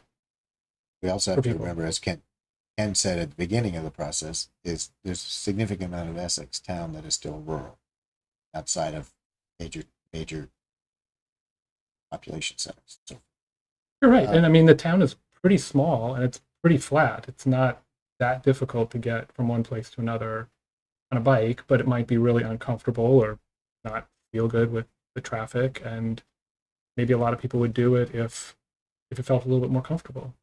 But that would be part of the planning process to try to work through that. I'm going to go online. Patty has her hand up. Patty, do you want to offer a comment? Yes, Kent, you hit the nail on the head. Not only is our population aging, but they're very fit. And the brand, Essex brand, on our side of town, on Sand Hill Road, all these neighborhoods on Sand Hill Road that are all going solar, heat pumps, they're saving for electric cars. They want to walk. They want to take the bus. They do want to drive their electric car, but that highlighted area where it says Essex Public roads will continue to be primary infrastructure, blah, blah, blah. You can down zone and have, like Jeff Speck, a well-known planner, he goes around to different towns. He spoke at UVM. You could keep Route 15, like your coworker said on the planning commission, your cohort, I don't know his name, the new person. You could keep the width of Route 15 the way it is. You could even have on-street parking, which would force these commuters to drive slower, which would then enable to Kent, for what Kent just said, have that, you wouldn't have to really build any new infrastructure. The traffic would be slower and trucks would go elsewhere, because this is a neighborhood community. Big trucks will go elsewhere. We don't want to attract big trucks. We want to go electric. This town is forward thinking, very highly educated. And if you ask the residents, they're going to agree with you, Kent, 100%. 100%. Thank you. Really nice if people agreed with me 100%. I love that. I'm not expecting that. And what I'm trying to do is just provide, some different options, and then try to get a sense of where's the pull with it. And to me, I feel like it really encouraging more of a focused planning effort later, I think, is probably one of the key things that I would recommend from the transportation action items. And it seems like the Chittenden County Regional Planning Commission can probably work with us in 2025 to work on developing some of those plans. So at this point, if we can provide enough direction and information to get that steered in the right direction, then we can kind of set the stage for delving into it more and more detail. So I just brought up the little word cloud. If we're talking about what we heard in the public visioning, people, the biggest thing there is the bike ped connectivity. Addressing issues on Route 15 is big. Mass transit. Address the circ. I think that is more like the lack that the circ was not completed. Planning and maintenance, school traffic, but resilient grid. A lot of things there that I think what you're talking about, and I think what's in the plan already, is supportive of those things. And I think anywhere we can try to call this out in support of where the direction we're heading is good. And this is what we heard from people. And figure, I mean, it's not like a zero sum game that somehow you improve things for pedestrians and you're going to take something away from motorists. You're, I think going at it first, what are people interested in and looking for, and then really looking from a safety perspective too.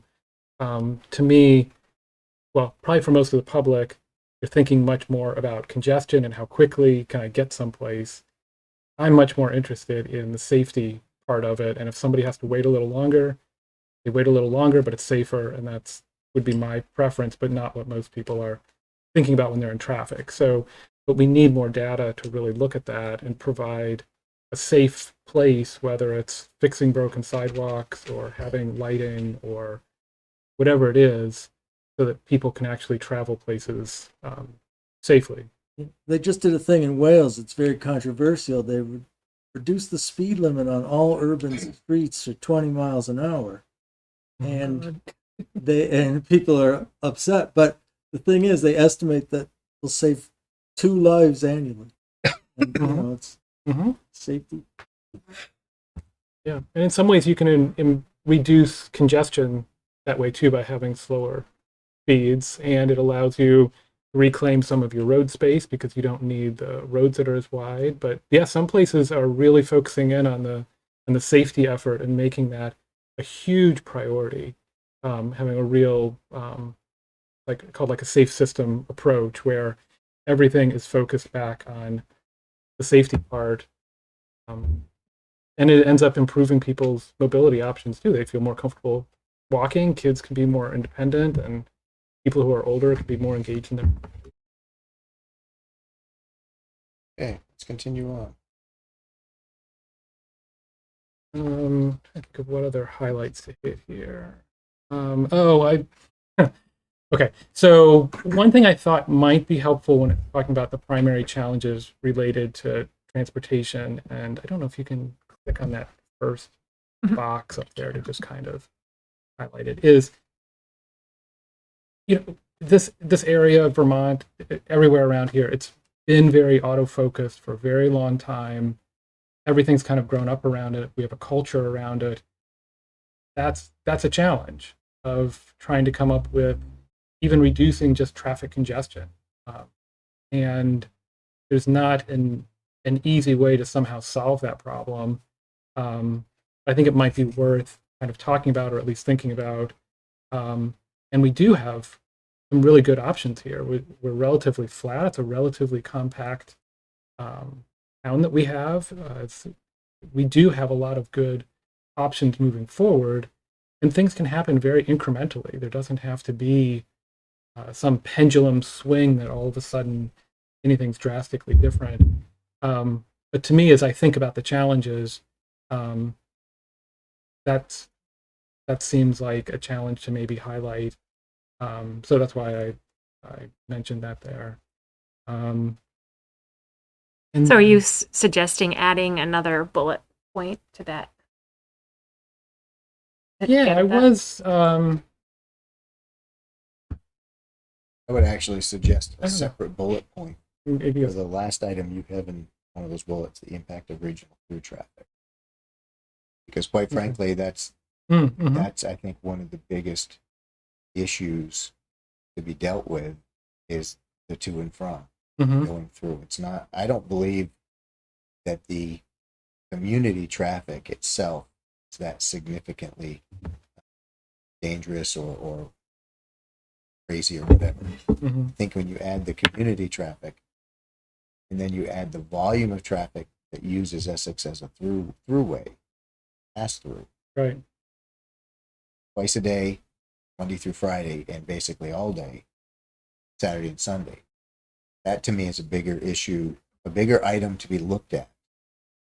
Because we can do all we can encourage Essex to walk, ride a bike, ride a bus as much as you want, but that's not going to have any effect on anybody outside of the community. I'd like to see if we can differentiate the two and see if there's a way to truly assess. Because quite frankly, if it is 90% pass through, that might be a case for revisiting sections. looking for the learning pool.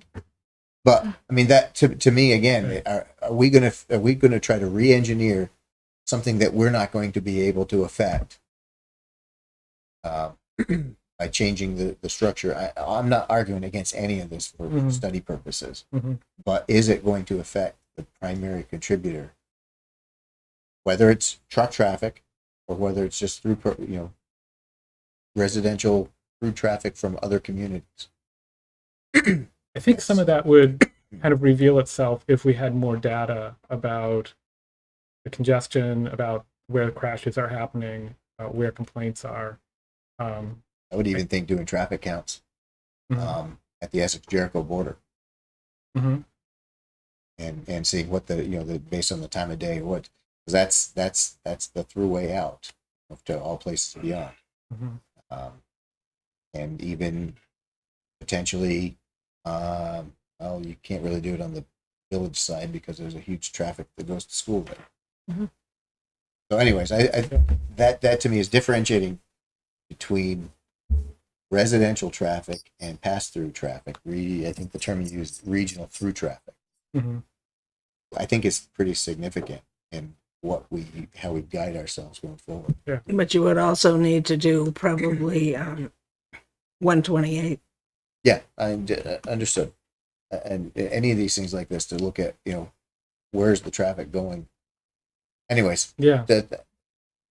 So Yeah, no, and if it gets congested in one area, do motorists have an option of picking a different route and they can somehow get around the congestion, or then are they cutting through neighborhoods, or do they have a different suitable way to go? Finish the connection to the circ, and all of that traffic coming from Underhill and Jericho and Cambridge would take Allen Martin Parkway out to Allen Martin Drive to Allen Martin Parkway, and hit 289. Yeah, and there could be specific spots or specific intersections that could maybe be improved, but you also have just a whole town-wide thing that we need to look at too. Transportation plans on the docket. Like transportation. So Ken, I would suggest, if you want to, I mean, this is not up to me, but if you want to try to tweak this a little bit and add in some other language. I think I'd like to get together with Aaron to talk about it a little bit too. See what his I think that's. Can I just mention also, when we're talking about challenges, I don't know if this fits, but nobody's talked about plowing the sidewalks. I don't know. And that's probably a labor and cost issue, but just from my own perspective, my kid rides his bike to school, and then in the winter we have to drive him because the sidewalks aren't plowed. That's a good point. Yeah, maintenance and trying to have the facilities. If you go to the effort of building it, you should really have it available all the time. And all the sidewalks in my neighborhood, the bike path, none of it. So just can't use it 5 months out of the year. Okay. May I? Who's that? This is Ken. Go ahead, Ken. Thank you. I just want to remind you, when you're thinking about this section, to try to remember some of the more rural roads. Now, I live on Brigham Hill Road. Well, let me say this first. Kent, you mentioned that most of the town is flat. You need to get out more. A lot of our rural roads. Go up Bixby Hill Road. You'll find out it's other. Even Old Stage Road is not that flat. So I live on Brigham Hill Road. Believe it or not, it's a through road. For 2 times a day, it gets a lot of traffic coming from Milton and coming into town. It gets a lot of walking people, a lot of bicycle people. So I want you to also please consider the more rural roads and how they interact with traffic, especially ones that happen to also be through roads. That's it. Thanks. That's a good point, because also in areas like that, it can be very dark at night, and night starts very early sometimes. There are no lights. Yeah, so that can be really, really challenging. And in the winter, when you're trying to walk on the road, it has a lot of extra challenges. A lot of dog walkers. My wife's got an electric bike. She's out there almost every day on her electric bike, and it's a problem. So from my perspective, especially if you're going to talk to Aaron, I would call out the regional through traffic as a separate item to be addressed, assessed, to be assessed for impact and potential, because the traffic's going to happen. anyways. Can I add something too? Sure.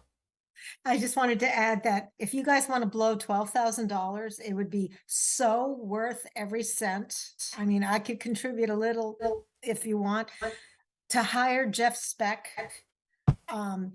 who he actually travels around the country and he hates traffic engineers. He hates them because all they do is traffic counts and they don't look at the whole picture on what the community wants, a healthy, walkable community where they feel safe to walk and everything at night, whatever. Just like Ken Signorella was talking about. But basically for $12,000, I already got a quote. I've been writing to him back and forth. I've pitched Gregory Dugan on this because look at Hamburg, New York. Hamburg, New York has the same size town as we do. And they, I think he only charged 10,000 back then, but 10 years ago, they had just trucks. It was like Route 15 and Sand Hill, big trucks. And it was awful. Nobody wanted to bike or walk or, buy their electric car or put in EV stations. The new mayor quickly turned it around and he said, no more trucks. And he hired Jeff Speck, who came and they made the New York Times. And all they did was keep the road narrow, not widen it. They didn't spend all this money on sidewalks and everything, but they made the economic driver putting parallel parking in front of businesses along, say, Route 15. We had more businesses along their main street because Route 15 is our urban core. And it was such an economic boom. All these small businesses, now they have 56,000 residents as of this year.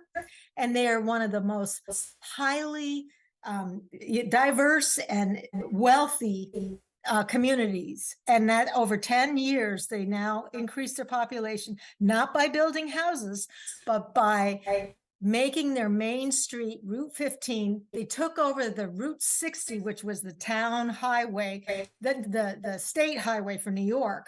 The mayor said, no, we want that highway to be ours. And it is thriving. Look it up, Hamburg, New York. If you want to blow $12,000, let me know. I can contact him personally. Thanks. Okay, thank you. That's how much we got. How are we doing on chapter 2?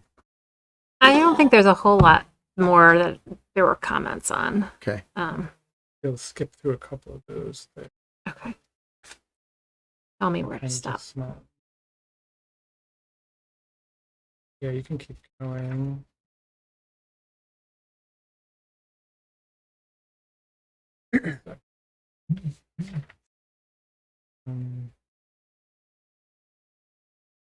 Okay, you can keep going down to where there's the implementing solution.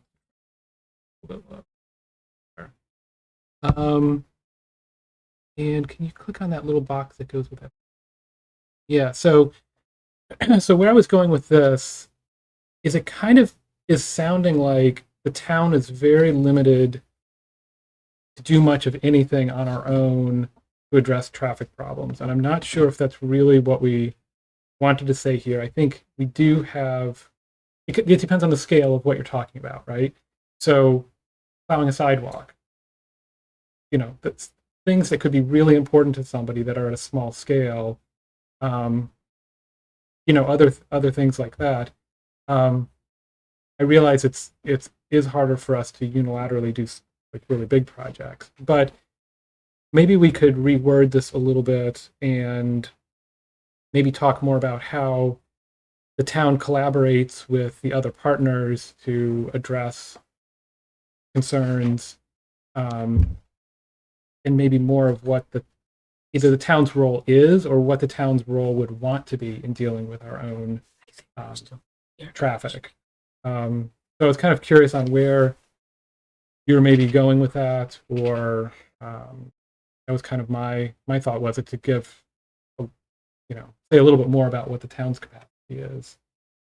Or we can kind of, maybe the town does rely much more on state projects, and we really don't want to have much of a of our own effort on that. So some of this is falls back on Aaron. It's gonna be- But maybe the target for this paragraph is what the town can do. Because this reads like what the town can't do. Yeah. So what can you do? What can we do? Yeah. And it might not be much, but this is what we can do, and this is what we need federal help for, Mm-hmm. whatever. But Mm-hmm. change I hadn't really pulled up on that, but the way it reads, looking at it here, to me, there's all this stuff, we can't do anything. Yeah. Okay, that's good. I can talk with Aaron and kind of work that out. Let me just try to see if there's other.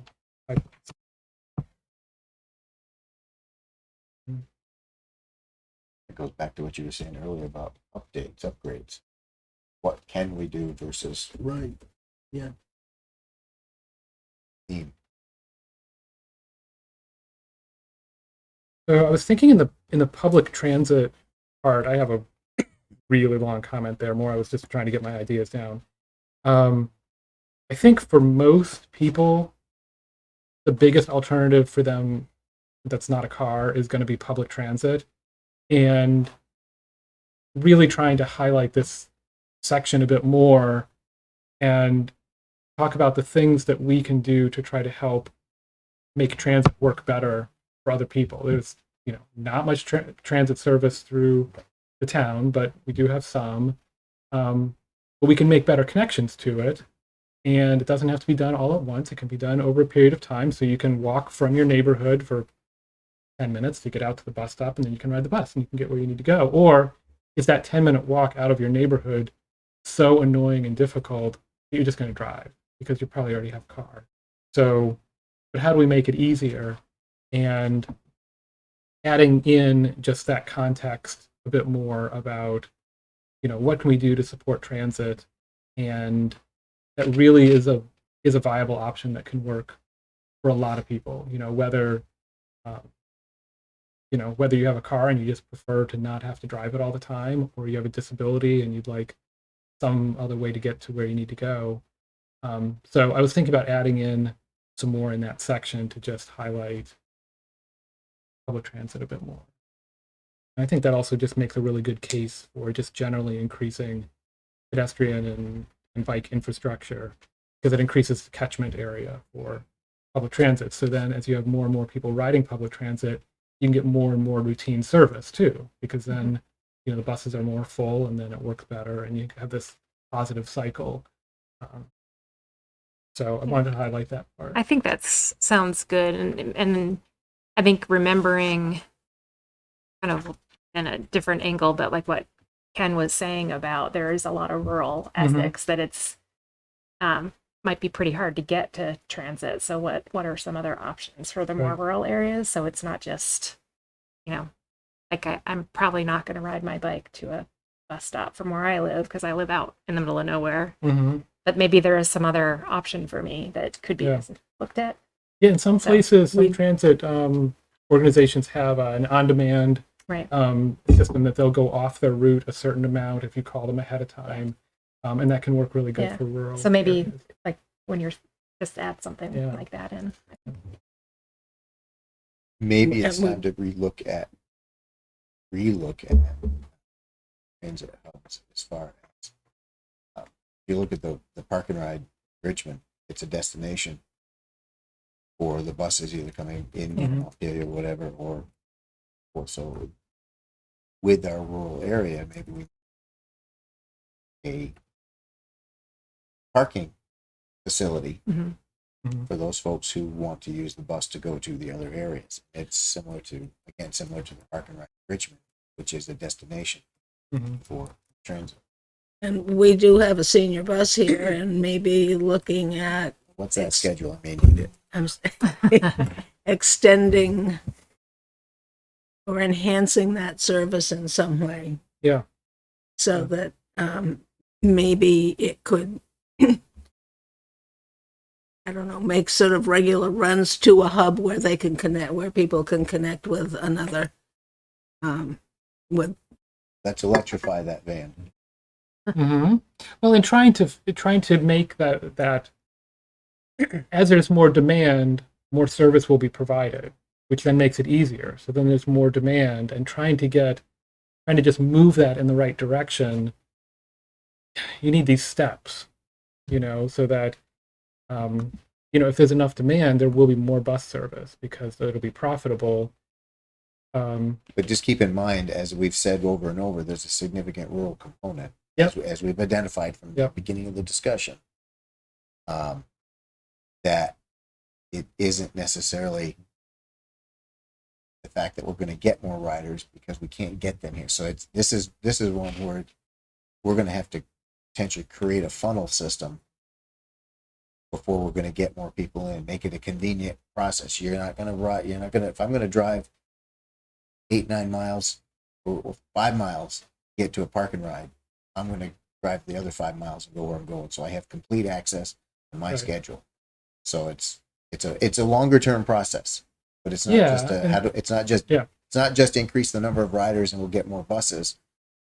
We have to increase the opportunities for the transit, opportunities for people to use transit in order to increase the ridership. Chicken, Yeah. egg, Yeah. chicken. I think also, people make decisions on where they're living for a certain reason. If you want to have a big garden, you're probably not going to live in a dense urban area. And if you want to be able to walk and bike, you're probably not going to live way out in a rural area.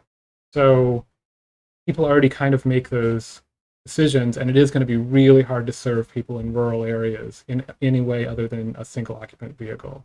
It's just going to be really, really tough. And it probably makes most sense, cost benefit wise, to really focus on the more dense areas, and then it also encourages more people to live in those more dense areas too, and that can sort of fit our development pattern of really trying to have more development where there's already development and keep the rural areas sort of protected from that, by having a higher level. That's talking about increased development. We've already got a lot of development. So I mean, I'm just saying whatever we do shouldn't be exclusive. It shouldn't exclude areas of the town. You're out there. We're not going to plan for you. Right. We're not going to accommodate you in the plan because you're way out on Osgood Hill Road. We're going to only accommodate the folks that live in the town center. I think that's where we miss, and that's that. I'm not giving up my vehicle yet, and I don't live that far out. But that's it's a choice thing, and the bus goes right by my street, so I don't even have a 5-minute walk. Yeah. But the timing of it's not convenient. So the ridership will increase the different time. But if you only can get a bus every half hour, anyways, Right, because the different ridership's subject. low and it doesn't support more. But you also might find that it works for you sometimes, and instead of having to have 2 cars at your house, you can make do with 1. Or it's but it'll be a different sort of situation for each person. So bottom line, you're going to enhance that section. Exactly. All right, that was it. And I think that's it. Oh, and then format wise, I was thinking that some of this more recreational trail focus near the end, maybe shift that to a different part in the plan and try to keep this more focused on the transportation related biking and walking, but things like cross country ski and snowmobile trails. You want to keep them in this section? No. You don't want them in this section. Okay, because I was thinking about just moving those more to like a Parks and Rec or. And I think I think that that would makes a lot of coincide sense, because especially when we're talking biking and so forth, transportation biking is different than recreation biking. Different design, different needs, different Different funding. the two conflict. Yeah. So I think there's value in having them be identified separately. Yeah, I'm I sorry, think, what did you say? Transportation biking. Yeah, I heard that part. biking, What was the last sentence? that there's value in addressing them separately. Yes, I agree. Yeah, I agree too. They have different designs, different whole approaches. Address to them. differently. Yeah, and there might be some situations that serve both purposes, and then there's That's different okay. design. That's okay, and there's different designs for each thing. You can have a facility that works for transportation and recreation at the same time. That's okay, but I think it does help to kind of separate them out a little bit. I mean, especially things like the horseback trail and things like that. We don't need that in the transportation section. So anyways, those were the key things I was thinking about And I think that covered pretty much. Yeah, that covered the Follow? key part. I was just thinking that, I mean, we have a senior bus, but maybe what we need is an errand bus that will pick up people to do local errands and drop them off and come back to pick them up at whatever time they, because the senior bus is specifically for seniors, so. 60. And maybe the senior bus could occasionally make a trip to the medical center. Mhm. Town can start its own Uber service. Yeah. Yeah, no, that's a great point, and I think that's what would really help to have a better planning effort to really figure out what do people want to do, and there's so much I think latent demand for those services that people just don't necessarily know ahead of time. It's like if before you build a bridge somewhere, you don't know how many people are going to go across it, but you can kind of guess ahead of time if you plan it out well. But I think we need more of that planning effort to figure out, you know, what are these other services we can provide. All right, education. So no comments on this except for Josh had, I think it was really this first section here. It seemed a little bit like they were, well, this was provided from the Essex Westford School District. So it is not staff's language.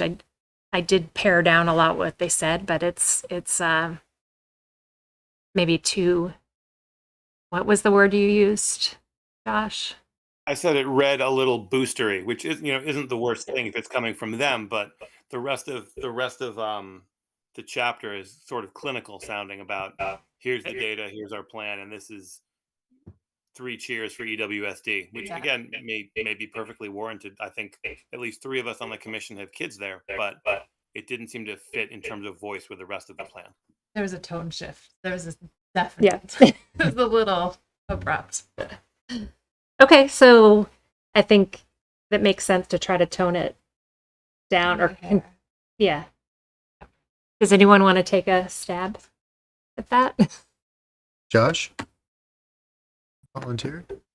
I mean, yeah, I can obviously not on the fly right now, but yeah, I can look at that. Yeah, not Right now, not right now. Yeah. No, that would be Right great. now I'm getting pretty tired actually. Yeah. Yeah. Not allowed. And we've got more to go here, so okay. So I think housing. And back to the comment about park and ride off of 2A. There's no way a bus is going to be going in and out of there. We're talking about like a destination for bus to pick up because it's in on the landfill road and it's a tight turn. And it had to be redesigned. Okay. Anyways. Okay, so I think the rest. So energy is still getting worked on, not the stats, but the more stuff. So we should have something next week from the energy committee and updating this. And then flood resilience. I think there were any comments on that. So are we good to move on to chapter 3? John? Josh? I'm good, yeah. Yep, I'm good. Okay. Chapter 3. All right, this is how we relate to the land. So we've got a lot of stuff here about natural resources, aesthetic resources. And I think the big part at the end is really land use.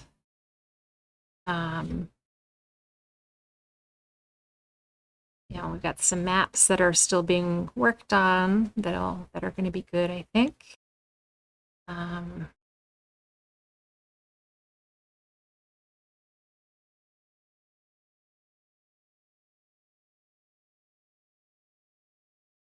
I had a question that I didn't actually email you that came up afterwards.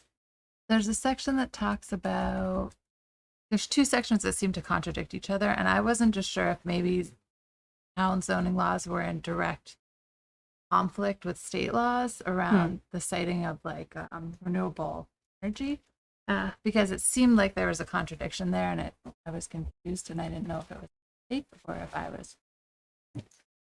So line 501 to 506.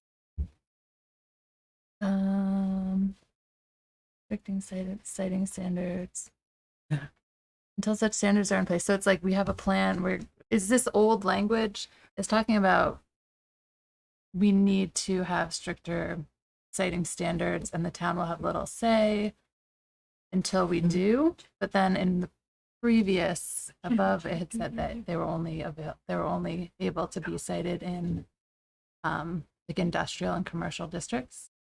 So I didn't know if this was just old language or if I couldn't get it. So I mean, I couldn't even get it to come by out. renewable energy generation, it means like solar wind turbines. Right. Yep. Okay. Yep. In the past, You shouldn't have to have a we've been password to download over something essentially like state this. Okay. regulations. So they're But, incorrect. but when we I had did enter a concern, we've been password able when I to was cite trying our to do standards something.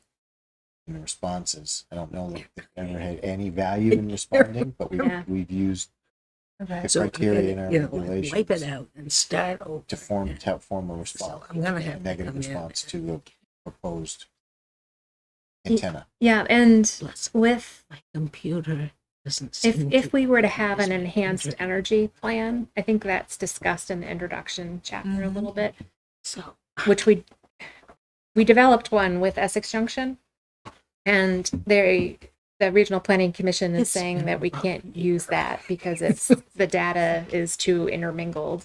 So they're proposing to do a new one for us starting in January, which is great. So what if you have an enhanced energy plan that can go in either by reference or in your town plan, which would give us that gives us a lot more say with the state process when they review unfortunately these renewable energy projects. was. So in that, we would have maps saying this is where we want to see it. It This is where we wasn't don't an want to see aggressive these things protest. happen. And I know. And that would be really helpful for us. But right I'm now, still we back. don't have a say in it so much because Because it's in the zoning, right? My nose was bleeding. My teeth came through. Because I I think mean, I always wish I'd bleeding. written. I know there's something Up about in the like lower lip. you know My mouth was bleeding. telecommunications. My thumb There's was a bleeding. My big cheek chapter on was that.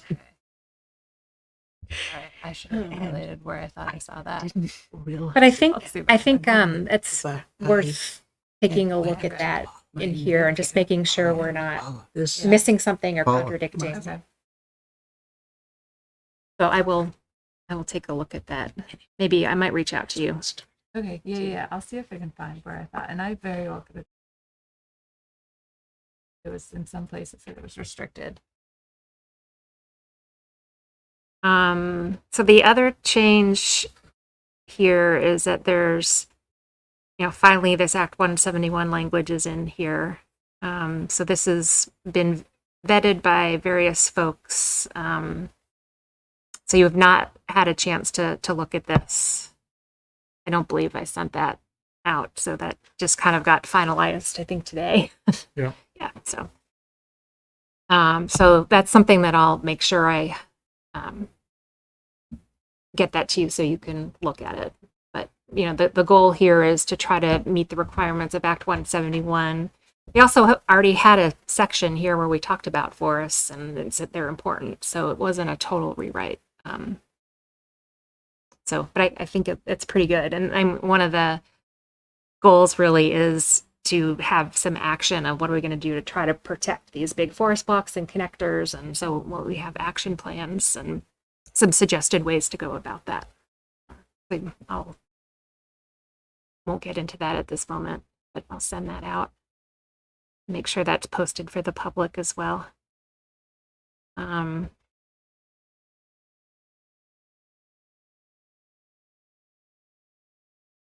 So nothing as far as I can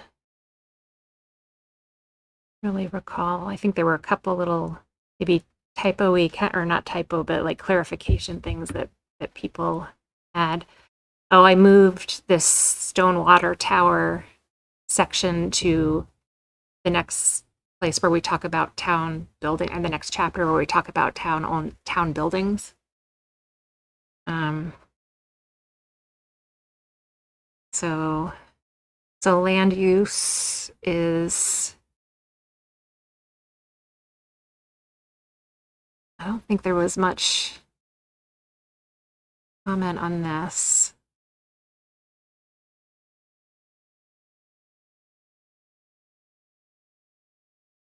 Does anyone want to chime in with anything? Hearing none, keep moving. All right. Okay, so I think that's it for chapter 3. Chapter 4. Last chapter.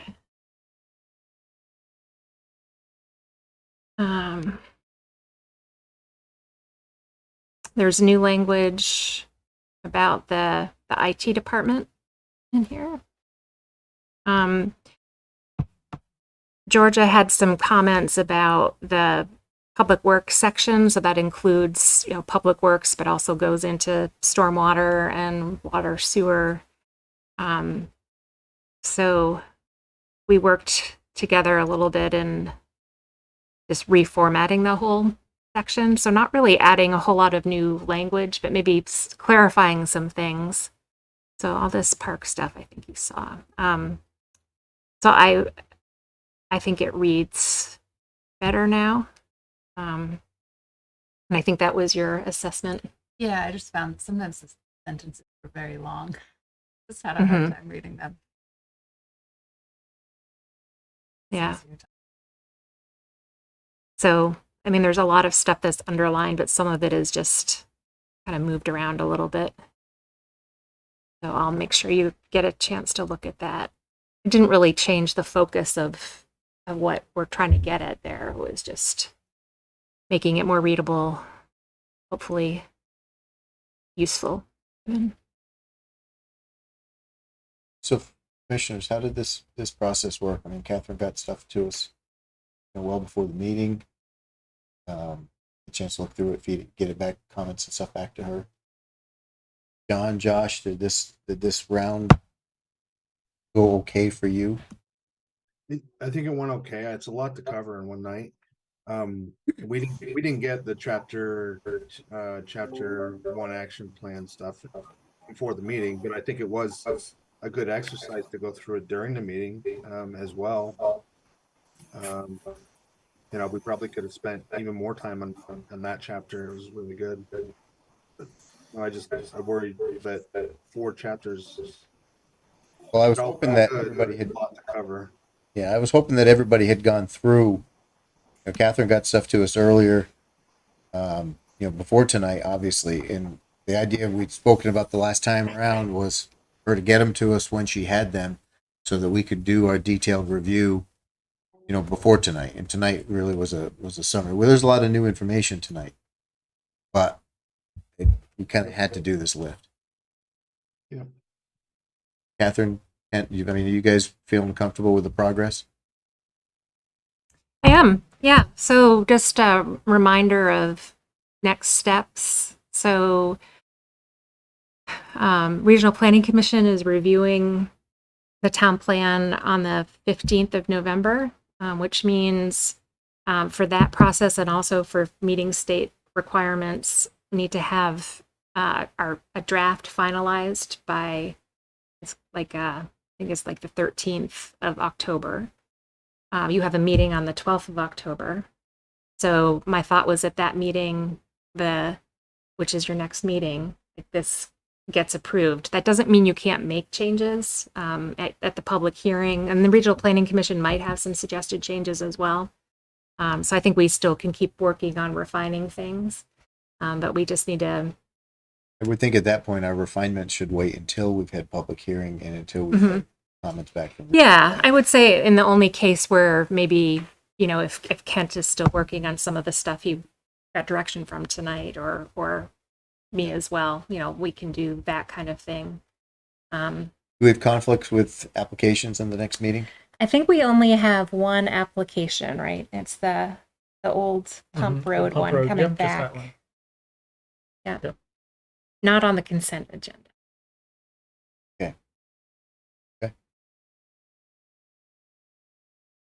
Are we good?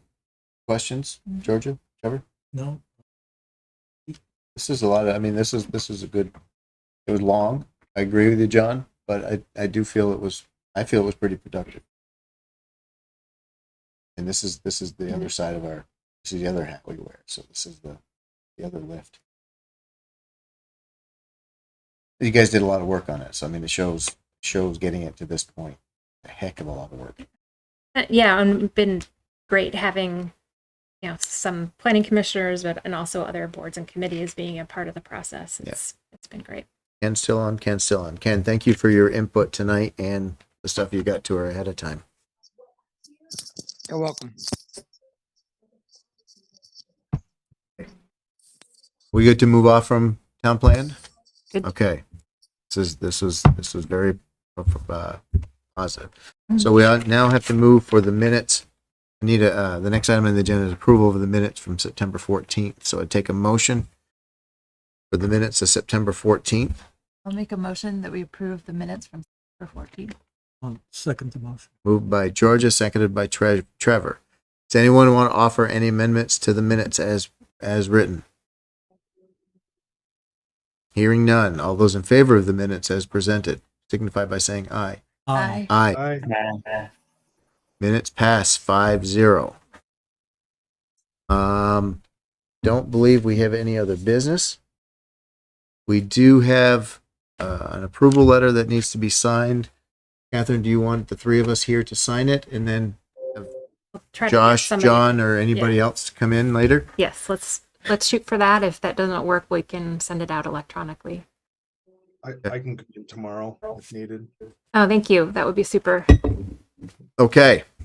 With that, any other business? Just one thing. I didn't really check in with you after the select board, and Dustin and I have talked, but the select board approved the zoning regulations, and actually your recommended changes the issues that you've had some problems with, they accepted those. So that was like the reordering of the RPDI buffer language. No changes to the language, just the reorder. Getting rid of the garage sale parking requirement, and then the fences, stacked fences, and the height of the fences.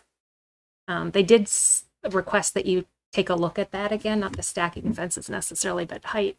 And I don't know if you've seen like their little hubbub sort of about electric fences. Like there was an article, yeah.